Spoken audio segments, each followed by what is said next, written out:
name I points the nomenclature of organic compounds.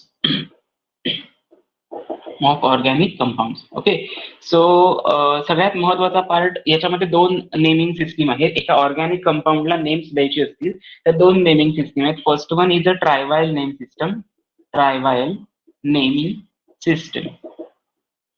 Okay, it is also called as a common name system, common name system. Okay, another word or another system of your nomenclature is IUPAC, International Union of Pure and Applied Chemistry. Okay, exam point of view याच्यातल्या पेपरमध्ये काय करायचंय म्हणजे मला काय आलं पाहिजे हे एक्सपेक्टेड काय आहे, तर हे आलंच पाहिजे. ओके, आणि हे नाही आलं तरी काही प्रॉब्लेम येत नाही कारण त्याची कॉमन नेम सिस्टीम रीड करून सुद्धा समजतात. Common name system are generally referred by the industry. इंडस्ट्रीमध्ये जे यूज करतो, फॉर एक्झाम्पल आपण असं कन्सिडर करूया की तू सिप्ला कंपनीमध्ये वर्कर म्हणजे ऍज अ प्रोफेशनल वर्कर आहेस आणि मी सुद्धा तिथे ऍज अ प्रोफेशनल तुझा कलिग आहे असं आपण कन्सिडर करूया. आणि मला जर तुला काहीतरी मागायचं असेल की मला 5 मिली ml ची किंवा 5 ml ची मला मायक्रो पिपेट पाहिजे असं मी तुला सांगितलं, तर त्या इन्स्ट्रुमेंटलाच मायक्रो पिपेट म्हणतात हे तुलाच माहिती असलं पाहिजे. याचं रिझन काय, जेव्हा तू त्या कंपनीमध्ये एंटर करतोस तेव्हा SOPs असतात, काही स्टँडर्ड प्रोसिजर्स असतात. सो त्या स्टँडर्ड प्रोसिजर तू फॉलो करतोस. फॉर एक्झाम्पल मास्क यूज करायचा पहिला पार्ट. सेकंड यूज असेल की जेव्हा तुम्ही काही एखादी गोष्ट बोलताय किंवा काय करताय मास्क खाली नाही करायचा, मास्क असंच तुम्ही बोलायचं. ही SOP स्टँडर्ड काय म्हणू शकतो आपण प्रोसिजर्स झाल्या. सो या फॉर्मॅटमध्ये जर आपण कन्सिडर केलं तर इंडस्ट्रीमध्ये असे कंपाऊंड असतात. म्हणजे मी तुम्हाला सांगितलं की मला अमुक अमुक हा पार्ट हवाय, तर त्याचं नेम मी जे म्हणतोय ना तेच तुला पण माहिती असणार. ओके, याला मी मार्करच का म्हणतो, कारण मला माहिती आहे याचं स्टँडर्ड नेम मार्करच आहे. तुम्ही पण याला मार्करच म्हणा. तुम्ही याला असं नाही म्हणणार की लीड पेन्सिल द्या वगैरे, असं काही वेगळं वापरणार नाही, ह्याला मार्करच कन्सिडर करणार. सो जनरली इंडस्ट्रीमध्ये जी कॉमनली युज नेम असतात त्याला कॉमन नेम सिस्टीम म्हटलं जातं इन जनरल. आता याच्यावरती थिअरी कधीही कोणी विचारणार नाही. IUPAC नॉमेनक्लेचरचे जे रूल्स आहेत कधीच विचारणार नाही, पण तरी सुद्धा आपण डिस्कस करूया. पहिला रूल आहे रूल नंबर 1. रूल काय आहे, select the longest chain of carbon compound. Select the longest chain, longest या वर्डला मी अंडरलाईन करतोय, longest chain of given organic compound, given organic compound. Second, rule 2, assign the numbering in such a way that जे compound येतील ते please कुठेतरी mention करून ठेवा. Notebook घे, screenshot घेऊ नकोस कारण त्याच्यामध्ये प्रॉब्लेम होणार. जे स्क्रीनशॉट तुझ्या फाईल मॅनेजर मध्ये जे असतील ते तू ऍज इट इज लिहिण्याचा प्रयत्न करणार, जी रॉंग मेथड आहे.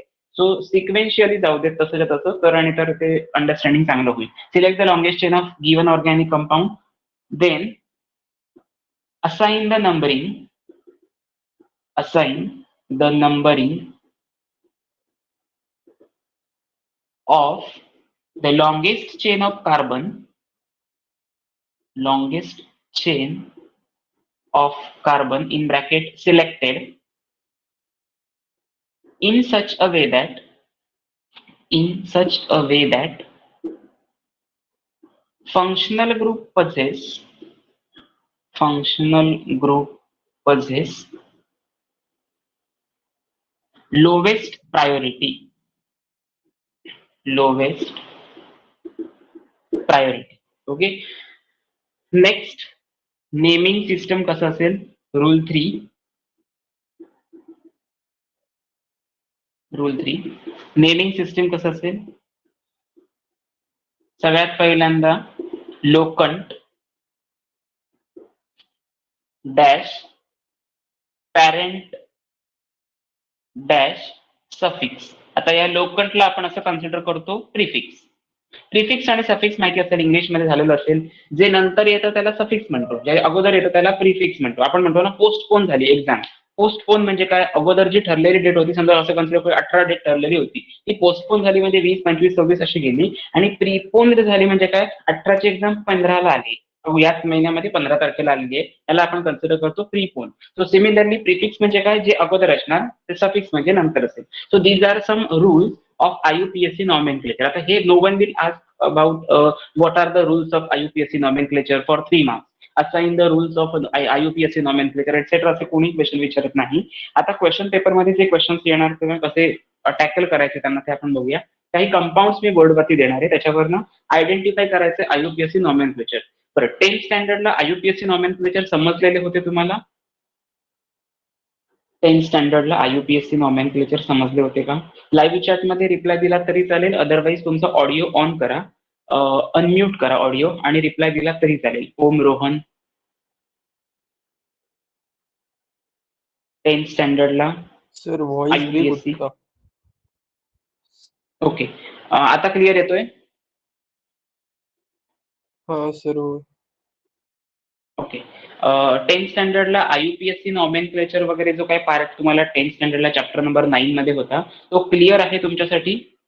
म्हणजे मला त्यातला कुठलाही क्वेश्चन विचारला तरी येतो, मला माहिती आहे, ऍटलिस्ट मला बघितल्यानंतर विचार केल्यावर समजेल. असं कोणाकोणाचं नसेल तरी इन डिटेल सगळं बेसिक घेणार पहिल्यापासून, म्हणजे सफिक्सेस काय काय यूज करतात, प्रिफिक्सेस काय काय यूज करतात. ठीक आहे, आपण 1 बाय 1 क्वेश्चन्स बघूया. जर तुम्हाला त्याची नेम आली तर मला समजून जाईल की तुम्हाला येतंय, बट जर नसेल, नवीन काहीतरी असेल तर एक लक्षात ठेवा, आपण ज्या नोट्स काढतो म्हणजे नेमकं काय करतो, मला तुमची नोटबुक चेक करायची नाही किंवा नोटबुकला मार्क्स द्यायचे नाहीये. It is not a homework or any type of assignment work. So लक्षात ठेवायचं, जे काही तुमच्या समोर ज्या नोट्स येतील ते तुम्हाला जे नवीन दिसेल ना ते डिफरंट इंकच्या पेनने, फॉर एक्झाम्पल आता तुम्ही ब्लॅक इंकच्या पेनने घेऊन बसलेले असाल तर ब्ल्यू इंकने लिहत चला. ओके, सो इफेक्टिव्ह होतं टीचिंग ॲज वेल एज तुमचं लर्निंग सुद्धा. बघूया. So these are some rules. आता या रूल वाईज आपल्याला काय काय करायचंय, कंपाऊंडची नॉमेनक्लेचर्स बघायचे. ते रूल्स तसेच ठेवून देतो म्हणजे आपल्याला अप्लाय करताना समजेल. पहिला मी कंपाऊंड घेतो इथे. नॉमेनक्लेचरचा 3 मार्क्ससाठी क्वेश्चन आहे, मी आत्ताच क्लिअर करतोय. तुमच्या येत्या युनिट टेस्टला 3 मार्क्ससाठी याच्यावरती क्वेश्चन मी टाकलेला आहे. First, CH3 CH CH3 CH2 CH2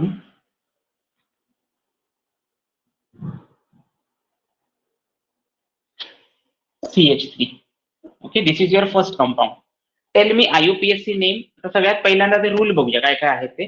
select the longest chain of a given organic compound. This is organic compound, no doubt. Okay, longest chain याचा अर्थ की ज्या स्ट्रेट चेन मध्ये किंवा ज्या कंपाऊंडच्या सिरीज मध्ये, आता स्ट्रेट चेन म्हणजे ती अशीच असायला पाहिजे असं काही नाही, अशी सुद्धा असू शकते, अशी सुद्धा असू शकते. ओके, सो जी आपण चेन आपण जी सिलेक्ट करणार त्याच्यामध्ये नंबर ऑफ कार्बन ॲटम जास्तीत जास्त असले पाहिजे. Probable number of carbon atom जास्त असू शकतात.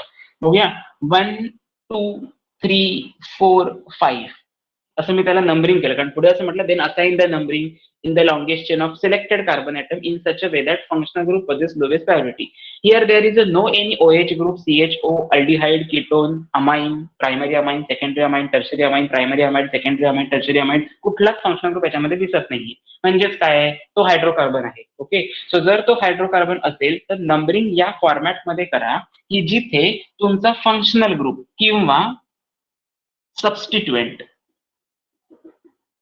सबस्टिट्युएंट जो असेल त्याला नंबरिंग कमी आलं पाहिजे. लोवेस्ट प्रायोरिटी याचा अर्थ काय, त्याला नंबरिंग कमी आलं पाहिजे. ओके, जर समजा आपण असं बघूया, ही जर मी लॉंगेस्ट चेन सिलेक्ट केले तर सबस्टिट्युएंट म्हणजे काय, लॉंगेस्ट चेन सोडून जे काही असेल स्ट्रक्चरमध्ये, ज्याला मी स्क्वेअर केलाय ते असणार तुमचा सबस्टिट्युएंट. मी रिपीट करतो काय काय केलं ते. सगळ्यात पहिल्यांदा एक कंपाऊंड घेतला, त्याच्यानंतर काय केलं, नंबरिंग सिलेक्ट केलं, म्हणजे लॉंगेस्ट चेन सिलेक्ट केली कार्बनची. सिलेक्ट केलेल्या लॉंगेस्ट चेन मध्ये अशा प्रकारे नंबरिंग केलं की फंक्शनल ग्रुप असला तर किंवा सबस्टिट्युएंट असला तर त्याला प्रायोरिटी लोवेस्ट आली पाहिजे. आता मी हे का वर्ड वापरला लोवेस्ट, याचा मिनिंग बघा. मी असं लिहिलं पाहिजे, नंबरिंग असंच करायला पाहिजे, हा रूल समजला कसा. इकडून जर मी नंबरिंग नाही करू शकत 1 2 3 4 आणि 5 असं पण करू शकतो, पण जर चेक करा ही सिरीज जर चेक केला तर ज्या कार्बनला सबस्टिट्युएंट प्रेझेंट आहे त्याचा कार्बन नंबर येतोय 4. ओके, आणि जर मी लेफ्ट टू राईट नंबरिंग केलं तर या कार्बन नंबर येतो याला, ज्याला सबस्टिट्युएंट अटॅच आहे त्या कार्बनचा नंबर आहे 2. आणि मी इथे एक वर्ड वापरलाय, कुठे रे गेला, lowest priority. Okay, lowest. So lowest ह्याच्यामध्ये 4 आणि 2 मध्ये लोवेस्ट कोण आहे, ऑब्व्हियसली 2 हा लोवेस्ट आहे. म्हणजे करेक्ट वे कुठला असेल, फर्स्ट वे करेक्ट आहे, सेकंड वे इनकरेक्ट आहे. हे नोटबुक मध्ये लिहत चला, हे जे काय लिहिलंय ना, करेक्ट काय आहे रॉंग काय हे लिहत करा, जेणेकरून जेव्हा तुम्ही वाचता तेव्हा तुम्हाला ते ईच अँड एव्हरी इन्सिडेंट आपण शिकवताना जे जे काही शिकवलेलं आहोत ना ते सगळं आठवतं. हे प्रत्येक वेळी याची गरज नाही, सुरुवातीला समजण्यापुरती केला तरी चालेल. मग याचं नेम काय असेल, नाव आपल्याला माहिती आहे, carbon number 1 containing alkane is nothing but your methane. CH4 म्हणजे मिथेन. आणि कालच्या लेक्चरला मी तुम्हाला असं सांगितलंय, जेव्हा एखाद्या अल्केन मधला एक हायड्रोजन मायनस होतो तेव्हा त्याचं कन्व्हर्जन अल्किल मध्ये होतं, अल्केनचं कन्व्हर्जन अल्किल मध्ये होतं. जर चेक केलं नसेल तर रेकॉर्डिंग या सेक्शन मध्ये ते लेक्चर अवेलेबल आहे. सो जर तुम्ही ती ऍप ओपन केलात, वरती दिलेले बघा चॅट, नोटीस बोर्ड, रेकॉर्डिंग, त्याच्यानंतर अटेंडन्स. सो हा सगळ्या गोष्टी त्याच्यात रेकॉर्ड झालेल्या आहेत ऑलरेडी. सो अल्केनचं कन्व्हर्जन अल्किल मध्ये होतं, मग मिथेनचं कन्व्हर्जन कशामध्ये होणार? मिथिल. सो म्हणजेच CH3 हा कोण आहे? मिथिल ग्रुप आहे, म्हणजे ह्याचं नेम आहे मिथिल. मग तुम्ही लिहिणार काय नेम? सेकंड कार्बनला मिथाइल ग्रुप आहे, म्हणजे तुमचं नेम असेल. आता नेम लिहिताना महत्वाचा पार्ट, सगळ्यात पहिल्यांदा लोकंट लिहायचं. What is mean by locant? इथे लिहिलंय बघा. लोकंट म्हणजे काय? आता बघा, तुम्ही समजा आता कुठे आहात हे मला माहिती नाही आणि मी तुम्हाला सांगितलं तुम्ही आता कुठे आहात, तुम्ही सांगितलं मला मी मुंबईला आहे आणि माझा त्याच्यावरती विश्वास नाही, तुम्ही मुंबईला नाही असं माझं मत असेल, तर तुम्हाला मी सांगणार ठीक आहे, मग तुझं करंट लोकेशन मला सेंड कर. ओके. इव्हन आपण पुण्या मुंबईमध्ये कधी गाडी घेऊन, व्हेकल घेऊन, आपली स्वतःची गाडी घेऊन वगैरे कुठे गेलो, आपल्याला नातेवाईकांकडे जायचं असेल, नवीन रूम असेल, आपल्याला माहिती नाही ऍड्रेस, तर आपण त्यांना सांगतो तुझं करंट लोकेशन मला सेंड कर किंवा तुझा ऍड्रेस सेंड कर. ऍड्रेस वाचल्यानंतर आपल्या डोक्यात काय लगेच क्लिक होणार आहे का? नाही. सगळ्यात पहिल्यांदा आपण गुगल मॅप ओपन करून त्याच्यावरती टाकणार, ते सर्च करणार, आपल्याला समजतं इथून 15 मिनिटचा डिस्टन्स आहे, मग तो सांगणार राईट घ्या, लेफ्ट घ्या, जे काय असेल ते. म्हणजेच काय? पर्टिक्युलर लोकंट याचा अर्थ the substituent which are present or which is present on that particular carbon atom. So this substituent is present on this carbon atom, so here locant should be 2. Okay. जर समजा नंबरिंगची method ही correct असली असती तर लोकंट आला असता 4. म्हणजे मी काय सांगतोय, ज्या कार्बनला सबस्टिट्युएंट किंवा ज्या कार्बनला फंक्शनल ग्रुप प्रेझेंट असेल त्या कार्बनचा नंबर म्हणजे त्या कंपाऊंडचा लोकंट असतो. ओके. समजा एकापेक्षा जास्त सबस्टिट्युएंट असतील तर एकापेक्षा जास्त लोकंट असू शकतात, एकापेक्षा जास्त फंक्शनल ग्रुप असतील तर एकापेक्षा जास्त लोकंट असू शकतात. So this is the basic criteria. So here locant is 2. Okay. इथपर्यंतचा पार्ट जर क्लिअर झाला असेल तर सेकंड नेक्स्ट रूल आहे, जेव्हा तुम्ही नॉमेनक्लेचर करता तेव्हा एक डिजिट म्हणजे 1 2 3 4 5 6 7 8 9 10 ह्याचा कुठलाही डिजिट अँड लेटर्स म्हणजे ABCDEFGHIJKLMNOPQRSTUVWXYZ. सो ए पासून झेड पर्यंत आणि नंबरिंग 0 पासून 10 पर्यंत येत असताना दोघांच्या मध्ये हायफन द्यायचा. सो आपण मोबाईलमध्ये आपण जेव्हा टायपिंग करतो किंवा आपण PC मध्ये टायपिंग करत असतो तर एक डॅश देतो, त्याला आपण हायफन असं कन्सिडर करतो. तर सिमिलरली टू नंतर मी एक हायफन देईन. हा माझा रूल नाही किंवा हे चांगलं दिसायला पाहिजे म्हणून करत नाही, हा IUPAC चा रूल आहे. ओके. लक्षात ठेवायचं. पहिला मी लोकंट लिहिला, नंतर डिजिट आला आणि लोकंट जर आला मेन्शन केलेला असेल फिगर आणि डिजिट किंवा डिजिट आणि लेटर त्याच्यामध्ये हायफन असलं पाहिजे. First letter of your name should be capital. So second कार्बनला मिथाइल ग्रुप आहे, म्हणजे मिथाइल असं लिहिलं तर मार्क 0 मिळणार. So methyl M should be capital, methyl. And total number of carbon atom containing parent alkane. So there are 5 carbon atoms present in the structure. आता तुम्ही म्हणाल 5 कसं काय, हा पण 6 आहे ना, बट मी असं म्हणतोय स्टेट चेन मधले स्टेट चेन मी जी सिलेक्ट केली त्याच्यामध्ये हायएस्ट नंबर येतोय 5, म्हणजे त्याचं लोकंट म्हणजे त्याचं अल्केन काय असणार आहे? Pentane. So correct IUPAC name of this compound is 2 methyl pentane. आता एक डाऊट परत असणार, मिथाइल आणि पेंटेन मध्ये स्पेस द्यायची का? Not necessary. ओके. मिथाइल आणि पेंटेन मध्ये स्पेस नाही दिली तरी चालते, पण तुम्ही जर स्ट्रक्चर हे असं लिहिलेलं असेल मार्क 0, असं दिलंय आणि M स्मॉल लिहिलेलं आहे मार्क 0, कारण हे माझे रूल किंवा स्ट्रिक्टनेस याचा मिनिंग नाहीये, याला काही अर्थ नाहीये. मी असं म्हणतोय हे IUPAC चे रूल्स आहेत, म्हणजे ते जर फॉलो झालेले असतील तरच स्टुडंटला मार्क्स द्यायचे. हे बोर्डाचा रूल आहे. माझ्याकडे बोर्डाच्या काही आन्सर कीज आहेत. जर जेव्हा तुम्ही 12thला जाणार आहात, म्हणजे हे मी फक्त तुमच्या दोघांसाठी सांगतोय, बाकी कोणालाही बोलत होता, ज्यावेळी तुम्ही 12thला जाणार आहात, 11th क्रॅक करून 12thला जेव्हा जाल तेव्हा 12thचा जो पहिल्यांदा सिलेबस असतो त्या सिलेबस मध्ये एक्सपेक्टेड काय हे आधी शिकायला पाहिजे. तुमचं 10th स्टँडर्डचं टेक्स्ट बुक मला वाटतं सायन्स 1 आणि सायन्स 2 जर एकत्र केलं तर आत्ताचं तुमचं त्याच्यापेक्षाही जास्त पेजेस होतात तुमच्या केमिस्ट्रीच्या एका बुकची. ओके. म्हणजे पेपर 1 आणि पेपर 2 सायन्सचा एकत्र केल्यानंतर तुमचा एक केमिस्ट्री सब्जेक्ट तयार होतोय. मॅथ्स 1 मॅथ्स 2 एकत्र केल्यानंतर मॅथ्सचा एक सब्जेक्ट तयार होतोय. तेव्हा असणारं तुमचं सिव्हिक्स किंवा हिस्ट्री, जिओग्राफी हे जे टेक्स्टबुक एकत्र कंबाईन केलात त्याची जेवढी पेजेस होतात तेवढा तुमचा बायोलॉजी होतोय. म्हणजे on an average 10th standard is equal to 11th standard. Syllabus तर तेवढाच आहे, फक्त वास्ट सिलेबस आहे, कारण 10th स्टँडर्डला तुम्हाला माहिती होतं याची डेफिनेशन येणार, डेन्सिटीची डेफिनेशन आली की तेवढंच लिहायचं, merits and demerits of Mendeleev periodic table तेवढंच लिहायचं, बाकी काय 4 point, position of hydrogen atom, ते त्याचे लोखंड म्हणजे सुरुवातीला ते इका बोरॉन, इका अल्युमिनियम, इका सिलिकॉन हे मेन्शन केलेलं, मग त्याची नेम्स बदलली, जी काही हिस्ट्री सगळी आहे ती फक्त एक लक्षात ठेवायचं, ते बेसिक म्हणून तुम्ही स्टडी केलं. एन्शियंट इंडियामध्ये झालेलं होतं, पूर्वीच्या काळामध्ये जेव्हा मेंडलिव्ह पिरियोडिक टेबल डिझाईन केलं तेव्हा ते होतं. करंट पोझिशन मध्ये हा स्टडी चाललाय, म्हणजे करंट अफेअर्स म्हणून आपण हा बघतोय. सो याच्यामध्ये काहीही चेंजेस करून चालणार नाही. So this is a first IUPAC nomenclature. Understood or not? की रिपीट करायला लागेल काही? ह्याच्यातला कुठलाही पार्ट समजला नसेल, टू कसा आला, मिथिल कसा आला, पेंटेन कसा आला, कोण पेंटेन, जे काही डाऊट असतील ते क्लिअर करा, पण ते क्लिअर झाले पाहिजे. कम्प्लीट झालं असेल, क्लिअर झालं असेल तर आपण नेक्स्ट प्रॉब्लेम बघूया. Is it clear now? Sir ती मध्ये डॅश द्यायची रूल काय आहे? हा, 1 लेटर बघा, लेटर कॅपिटल आहे आणि 1 डिजिट याच्यामध्ये हायफन असला पाहिजे. 2 डिजिट्स असतील तर त्याच्यामध्ये कॉमा असला पाहिजे. कन्सिडर करूया ह्याच्यावर अजून एक सबस्टिट्यूएंट असला असता. असं एक्झाम्पल अजून मी घेणार आहे. 1 2 3 4 5 बाकी सगळं करेक्ट आहे. 2 आता सबस्टिट्यूएंट आहेत ना, याचाही सबस्टिट्यूएंट 2 आहे, याचाही सबस्टिट्यूएंट 2 आहे, तर मी तिथे काय देणार, 2 लोकांच्या मध्ये कॉमा देणार. ओके, एक लेटर आणि एक डिजिट मध्ये हायफन देणार. हायफन असं त्याला कन्सिडर केलं, HYPHEN. ओके, सो हे इम्पॉर्टंट आहे. आणि पुढे 2 जर सिमिलर अल्किल ग्रुप असतील तर मिथाईल नाही लिहायचं, di methyl. Di stands for 2, tri stands for 3, tetra stands for 4, penta stands for 5, hexa stands for 6. Okay, so likewise dimethyl आणि मग तुमचं नेम असेल पेंटेन. 2 डायमिथाईल पेंटेन हे या कंपाऊंडचं नेम असेल. जेव्हा मी सबस्टिट्यूट अजून वाढवेन त्यावेळी. Now it is clear?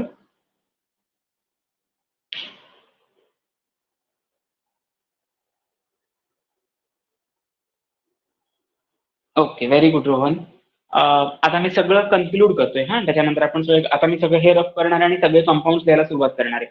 सगळ्यात पहिल्यांदा आपण काय करायचं, जो गिवन ऑर्गॅनिक कंपाऊंड असेल त्याच्यामध्ये कार्बन नंबर त्या लॉंगेस्ट चेन, याचा अर्थ जास्तीत जास्त नंबर ऑफ कार्बन. लॉंग याचा अर्थ असा नाही की कार्बन कंटेंट तुम्ही मोठा एखादा कार्बन दिला की तो लॉंग झाला, असं नाही याचा अर्थ होत. साईज वरती मॅटर नाही करत, it depends upon the number of carbon atom actually present in the straight chain hydrocarbons. Okay, so this is the longest chain.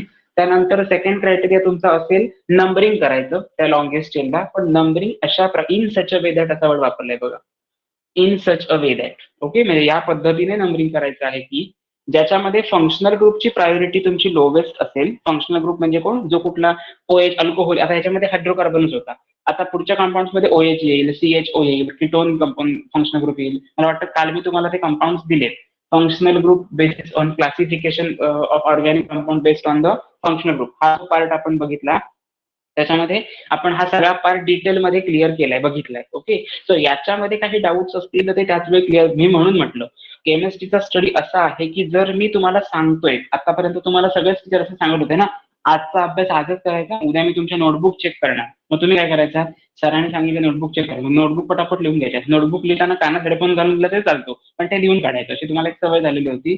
पण 11th स्टँडर्ड तेव्हा 10th स्टँडर्ड पर्यंत तुम्हाला माहिती होतं की हिस्ट्रीच्या पेपरमध्ये मी आदल्या दिवशी अभ्यास केल्यावर मला आउट ऑफ 21 मार्क्स मिळतात. It is not bad marks. Okay, so I am satisfied for that marks. Okay, so मी जर समजा त्याच्यासाठी सॅटिस्फाईड असेल तर मला पुढचं काही करायची गरज नाही. हा तुमचा क्रायटेरिया असायचा. हे थोडं चेंज करण्याची गरज आहे आता. 11th स्टँडर्ड हे एकच वर्ष तुम्हाला मिळते की काय सोपं आणि काय डिफिकल्ट हे डिटरमाइन करण्यासाठी. सो आपण पॉझिटिव्ह व्ह्यूने जाऊया. बायोलॉजीचा तुमचा स्टडी तिकडे चालू आहे, केमिस्ट्रीचे तुमचं चांगलं क्लिअर करून घेतलं जातं, आणि तुमचे फिजिक्सचे जे काही डाऊट्स असतील, फॉर एक्झाम्पल या डेरिव्हेशन मध्ये हे मायनस कसं आलं आपण ते डिस्कस करू. ओके, बट त्याच्यासाठी बेसिक क्रायटेरिया काय हे समजायला पाहिजे, म्हणून हे टॉपिक्स मी आधी घेतलेत.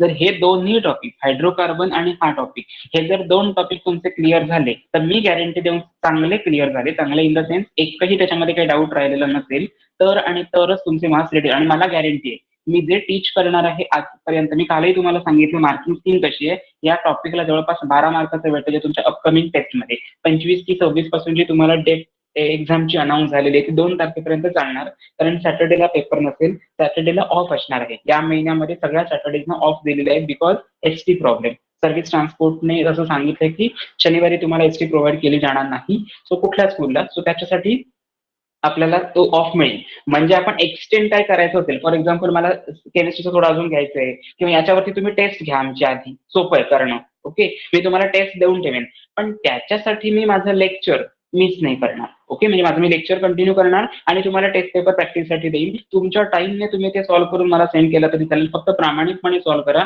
आणि सेकंड थिंग, ज्यावेळी एमसीक्यूची टेस्ट असेल त्यावेळी मात्र त्याचा रिझल्ट तुम्हाला त्याच वेळी सबमिट करताना दिसेल. आणि मोस्ट ऑफ द टाइम एमसीक्यूच्या टेस्ट ह्या कन्सेप्ट ओरिएंटेड असतात. कन्सेप्ट क्लिअर झाले की नाही हे समजण्यासाठी ते उपयोगी पडतं. त्यामुळे मोस्ट ऑफ द टाइम्स एमसीक्यूच्या टेस्ट तुमच्या असतील, जेणेकरून तुमचं जेई, सीईटी, नीट आणि ह्याचं सुद्धा प्रिपरेशन होईल, प्लस इकडचं सुद्धा प्रिपरेशन होऊन जाईल स्टेट बोर्डचं. ओके, सो डिफिकल्ट असं नाहीये, पण एक लक्षात ठेवा, 10th स्टँडर्डचे जे काही तुमचे मार्कलिस्टवरचे मार्क्स असतील, आता ते तुम्हालाही माहिती आहेत ते खरे आहेत. खरंच तुमची एक्झाम झाली असते, तुम्हाला तेवढे मार्क मिळाले असते, त्याच्यावरती आपण न बोललेलं बरं, नो कमेंट त्याच्यासाठी. बट एक, जर तसं नसेल तर किती मोठा लॉस होऊ शकतो बघा. ज्या स्टुडंटनी, म्हणजे तुम्ही 9thची एक्झाम सुद्धा म्हणजे ती रामभरोसेच होती, काय होणार आहे, झालंय की नाही एक्झाम आपल्याला माहिती नाही, अशीच झालेली होती ती. आणि युनिट टेस्ट टर्म एक्झाम असं झालेलं होतं. तेव्हा जेव्हा म्हणजे जो कुठला मंथ असेल त्यावेळी मला वाटतं सेकंड युनिट टेस्ट वगैरे त्यावेळी झालेली होती आणि हा सगळा लॉकडाऊन लागला. ज्यावेळी आमची 12वीची एक्झाम झालेली होती, पण 11वीची एक्झाम जी चालू होती, 3 पेपर झालेले होते आणि लॉकडाऊन लागला. मग त्यावेळी आम्हाला असं सांगावं लागलं की तुमचे पुढचे पेपर्स होणार नाही आणि तुम्हाला तुमच्या पेपरच्या पीडीएफ द्यायच्या की पुढे पोस्टपोन करायची एक्झाम, हे डिसिजन झाल्यानंतर आम्ही सांगू. म्हणजे तो पूर्ण वर्ष ते, त्याच्यानंतर पूर्ण त्या स्टुडंटचं 12वीचं वर्ष ऑनलाईन, फक्त फेब्रुवारी मार्च वगैरे हे 2 महिने सोडले तर पूर्ण 12वीचं वर्ष म्हणजे 1.5 वर्ष झालं ते गेलं. आत्ताचं आपलं अर्ध एक वर्ष जवळपास तुमचं हे रिझल्ट उशिरा लागला वगैरे हे सगळा प्रकार झाला.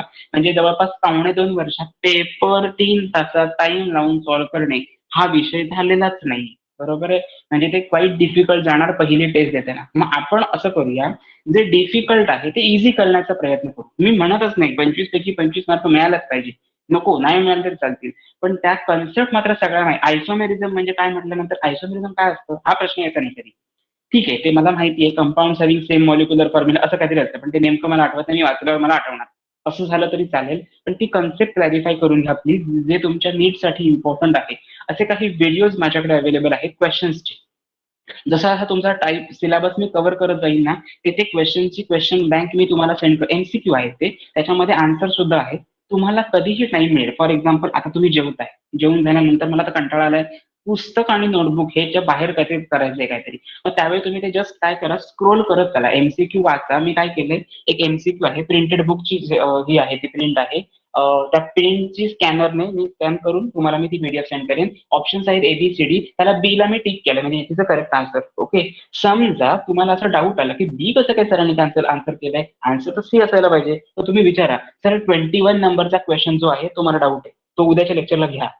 असं जर आपल्यात सिंक्रोनायझेशन झालं, डिस्कशन झालं, तर तुमचा बेनिफिट होईल. मी हे स्टेट बोर्डशी बोलत नाहीये, हा जेई आणि नीटचा पार्ट मी बोलतोय. जेई आणि नीटसाठी जे कॉम्पिटेटिव्ह एक्झामसाठी जे 11th स्टँडर्डला जे टॉपिक्स आहेत ते पण आपण सायमल्टेनियसली कव्हर करू, जेणेकरून तुम्हाला 12thचा काहीही बर्डन येणार नाही. ओके, सो सायमल्टेनियसली असा स्टडी केला तर काहीही डिफिकल्ट नसतं आणि माझ्याकडे जो रिझल्ट आतापर्यंत आलेला आहे तो बेस्टच आहे. So don't worry about it. फक्त एक प्रामाणिकपणे केलं पाहिजे आणि कन्सिस्टन्सी असायला हवी.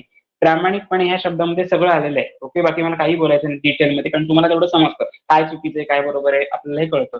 आणि सेकंड थिंग, जे काही डाऊट असेल ते क्लॅरिफाय त्याच वेळी झाले पाहिजे. तुम्ही जर ते पुढच्या लेक्चरच्या वेळी मी विचारेन असं म्हटलं, विषय संपला. 6 दिवसाचा मध्ये गॅप पडल्यानंतर तुमची जी 2 मेंदू असतात ना, एक मेंदू इथे असतो आणि मागच्या साईडला एक असतो, म्हणजे मेंदूचे 2 भाग असतात असं म्हणूया. जो बॅक साईडला मेंदू असतो ना, तो सेन्सेशन प्रोव्हाइड करत असतो तुम्हाला. म्हणजेच काय, समजलंय ठीक आहे, नाही समजलंय. सो ह्या तुमच्यापर्यंत आता जसं त्याने मला सांगितलं की सर हायफनचं मध्ये काय सांगितलं ते सांगा, म्हणजे हे नेमचं त्याला कळलंय ना, हे त्याने ऍक्सेप्ट केलंय, बट हेच समजत नाही. म्हणजे इथे आपण ग्रास करायला कुठेतरी कमी पडलो किंवा काही नेटवर्क इश्यू असेल, ऐकू आलं नसेल, वॉट एव्हर इट मे बी. तर या फॉर्मॅटमध्ये जर आपण स्टडी केला तर ते क्लिअर होऊ शकतं, हे लक्षात ठेवा. आणि डाऊट क्लॅरिफाय करणं हे खूप इम्पॉर्टंट आहे माझ्यासाठी. बाकी मार्क्स वगैरे doesn't matter. Next part. Okay,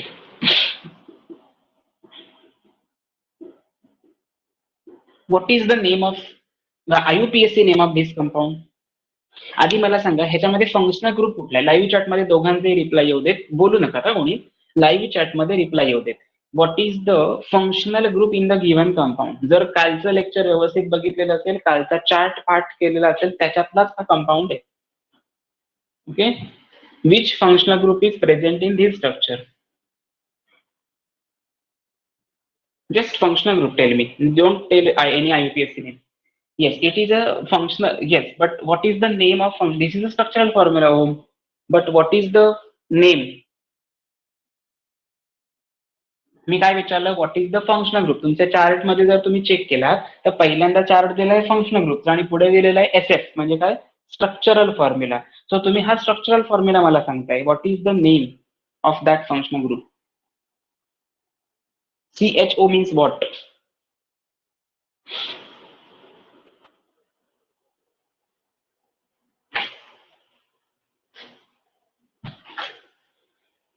Okay, so CHO means it's a aldehyde. Okay, common name of this means a functional group of this compound or structural formula is considered as a aldehydes. Okay, now in case of aldehydes, generally aldehyde साठी आपण suffix किंवा prefix काय use करतो, तर suffix use करतो AL.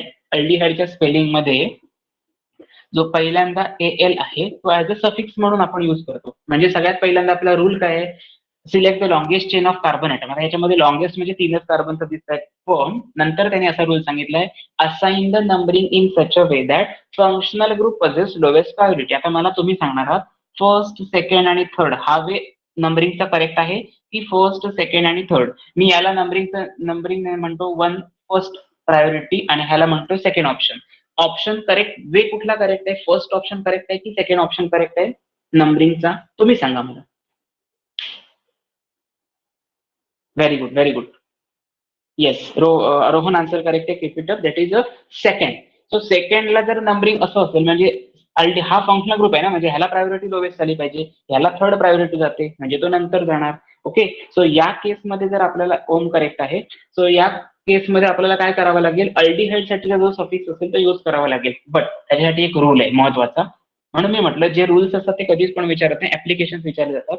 Total number of carbon atom 1, 2, 3 म्हणजे हा way correct झाला, इनकरेक्ट हा वे करेक्ट आहे. 1, 2, 3 म्हणजे total number of carbon atom 3 असणारा parent alkane.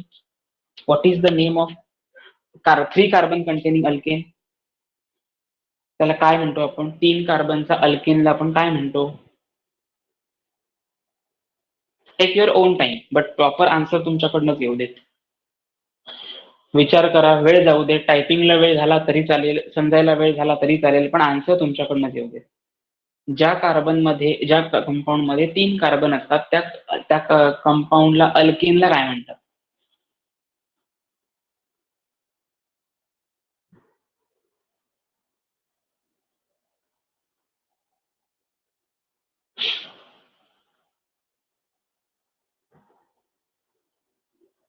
Yes, very good Rohan, answer correct. It is a propane. आता महत्वाचा पार्ट आहे याच्यामध्ये, प्रोपेनच्या स्पेलिंग मध्ये जो ई असतो बघा, तुम्ही स्पेलिंग असं लिहिता ना प्रोपेन, त्या प्रोपेनच्या स्पेलिंग मधला जो ई असेल ना तो काढून टाकायचा. हा प्रोपेनसाठी सांगत नाही मी, सगळ्याच कंपाऊंड साठी सांगतोय की ज्या अल्केनच्या स्पेलिंग मधला जो ई असेल तो काढून टाकायचा, म्हणजे हे लिहायचं नाही आणि त्यावेळी हा सफिक्स लिहायचा. ओके, आता तुम्ही म्हणाल मगाशी तर सरांनी सांगितलं सफिक्स नंतर येतो, बट अल्डिहाइड साठी स्पेलिंग मधला जो AL आहे तो आपण सफिक्स म्हणून यूज करणार आहोत ना, म्हणजे इथे AL लिहावं लागेल.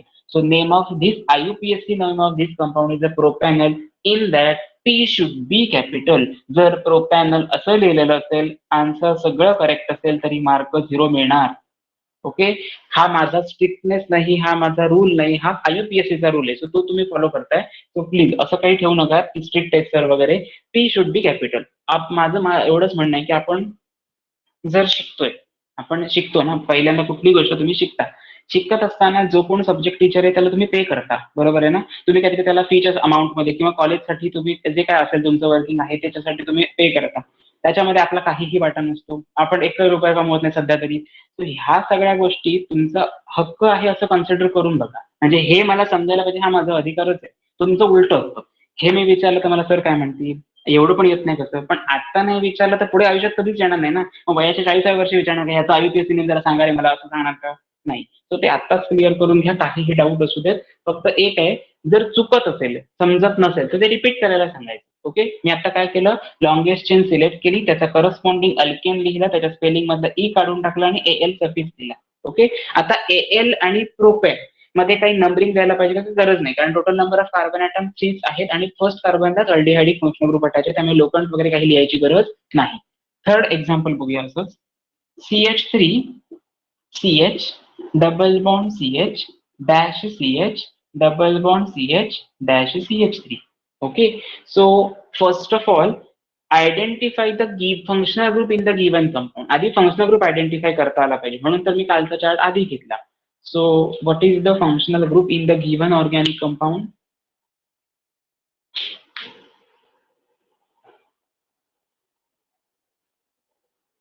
What is the functional group?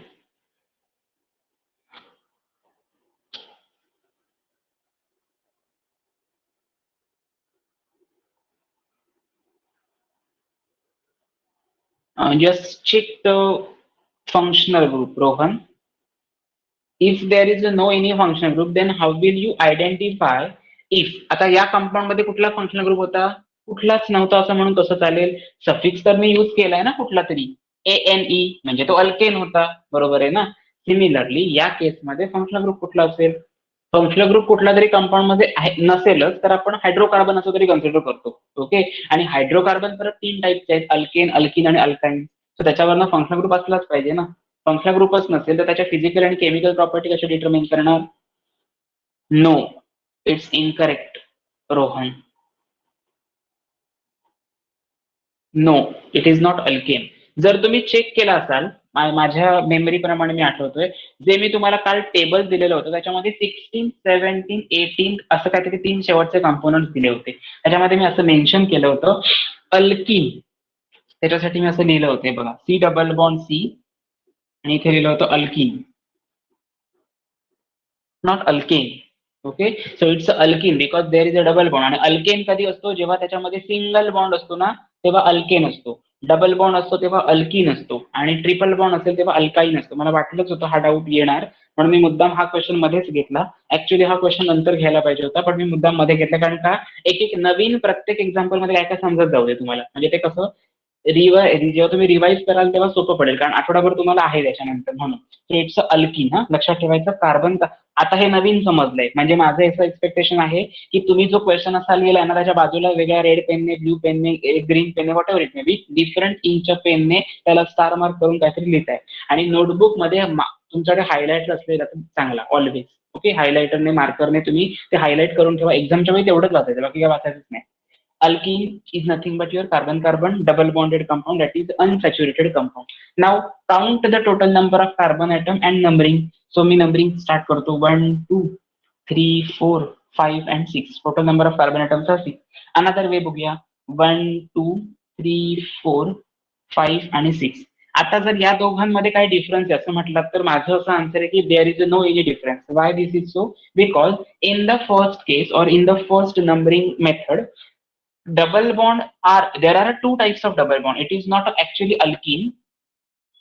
Alkene साठी आपण ENE सफिक्स लावतो आणि त्याचे 2 आहेत म्हणून आपण अगोदर लावतो डाय, हा प्रिफिक्स लावतो. Di stands for 2, tri stands for, इथे मी म्हटलं बघा डायमिथाइल 2 होते म्हणून. ओके, सिमिलरली याच्यामध्ये डबल बॉन्ड किती आहेत? 2 आहेत, म्हणून त्याला आपण डाय हा प्रिफिक्स लावणार आणि सफिक्स यूज करणार ENE. तो नंतरचा पार्ट आहे, तो आपण नंतर बघूया. पण या पहिल्या केसमध्ये सेकंड कार्बनच्या नंतर डबल बॉन्ड आहे, फोर्थ कार्बनच्या नंतर डबल बॉन्ड आहे. बघा मी काय सांगतोय, सेकंड कार्बनच्या नंतर डबल बॉन्ड आहे आणि फोर्थ कार्बनच्या नंतर डबल बॉन्ड आहे. आता नाव सेकंड मेथड मध्ये बघा, अगेन इथून जर नंबरिंग असं स्टार्ट केलं तरी सुद्धा तेच येते, सेकंड नंतर डबल बॉन्ड आहे, फोर्थ नंतर डबल बॉन्ड आहे. सॉरी,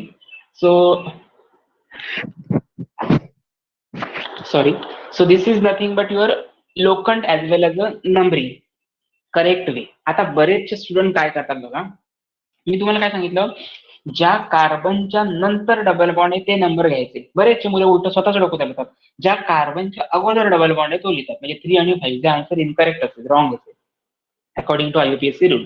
सो नंबरिंग तुमचं असणार, कुठलाही मेथड करेक्ट आहे, कुठलीही मेथड यूज केला तरी चालेल. ओके, सो ही मेथड मी करेक्ट यूज केली, कन्फ्युजन नको म्हणून. आता मी नंबरिंग केलं असं, total number of carbon atom आहे 6. मला माहिती आहे त्याचा लोकंट पहिल्यांदा लिहायचा असतो, म्हणजे सेकंड कार्बन नंतर आहे म्हणून 2, फोर्थ कार्बन नंतर आहे म्हणून 4, पण 2 डिजिटच्या मध्ये मग अशी मी सांगितलेला कॉमा आला पाहिजे, डिजिट आणि लेटरच्या मध्ये हायफन आलं पाहिजे. So 2 4 total number of carbon atom 6 असणारा करस्पॉन्डिंग अल्केन. एनीवन? तुमच्याकडनं आन्सर येऊ दे. 6 कार्बन असणारा अल्केन कुठला असतो माहितीये तुम्हाला? तो अल्केन आहे की नाही नंतर बघूया, पण आधी मला अल्केनचं नेम सांगा. 6 carbon containing alkane. What is the name of 6 carbon containing alkane? Sir hexane. Correct, very good. So it is, आता मगाशी आपण बघितलेलं काय, हेक्झेन असं लिहायचं, स्पेलिंग मधला ई काढून टाकायचं, बरोबर आहे ना? तर या केसमध्ये फक्त असं करायचं, 2 4 हेक्झा, एन काढलेला आहे आणि ई पण काढून टाकलाय, कारण का सफिक्स आपला ई आणि आहे आणि 2 डबल बॉन्ड्स आहेत म्हणून मी प्रिफिक्स लावणार डाय. सो नंबर नेम येईल तुमचं डाईन. ओके, ह्याला काय म्हणायचं? Diene. Ene stands for alkene functional group आणि di stands for there are 2 double bond. Consider करूया एका कंपाऊंड मध्ये 3 डबल बॉन्ड आहे तर तुम्ही लिहिणार ट्राईन. समजा एका कंपाऊंड मध्ये लॉंगेस्ट कंपाऊंड मध्ये 4 डबल बॉन्ड आहे तर तुम्ही लिहिणार टेट्राईन. ओके, असं ते वाढत जाणार, पण सफिक्स मात्र सेम राहतो ई आणि त्याच्या अगोदर त्याचा प्रिफिक्स येईल, नंबर जेवढे असतील तेवढे, आणि बाकीचा सगळा पार्ट असं नेमिंग असेल. सो तुमचं करेक्ट नेम असेल 2 4 हेक्झाडाईन, आणि हे इम्पॉर्टंट एक्झाम्पल आहे.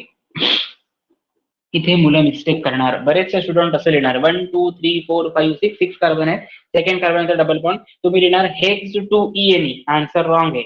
2 ENE कधी येईल? जेव्हा एकच सिंगल डबल बॉन्ड असेल तेव्हा. इथे डबल बॉन्ड 2 आहेत, त्यामुळे डाईन हा वर्ड आला पाहिजे, तर आन्सर तुमचं करेक्ट असेल. 2,4 dash H should be capital. Hexadiene is your correct IUPAC name.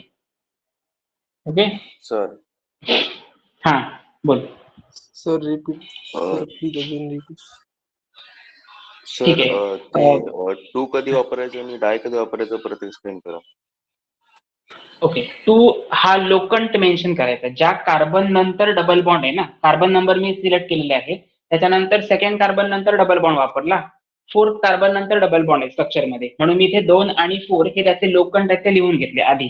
2,4. Okay, dash hexa का लिहिलं? कारण total number of carbon atom 6 आहेत म्हणून मी हेक्झा लिहिलं. आणि डाईन का लिहिलं? कारण डबल बॉन्ड्स 2 आहेत म्हणून.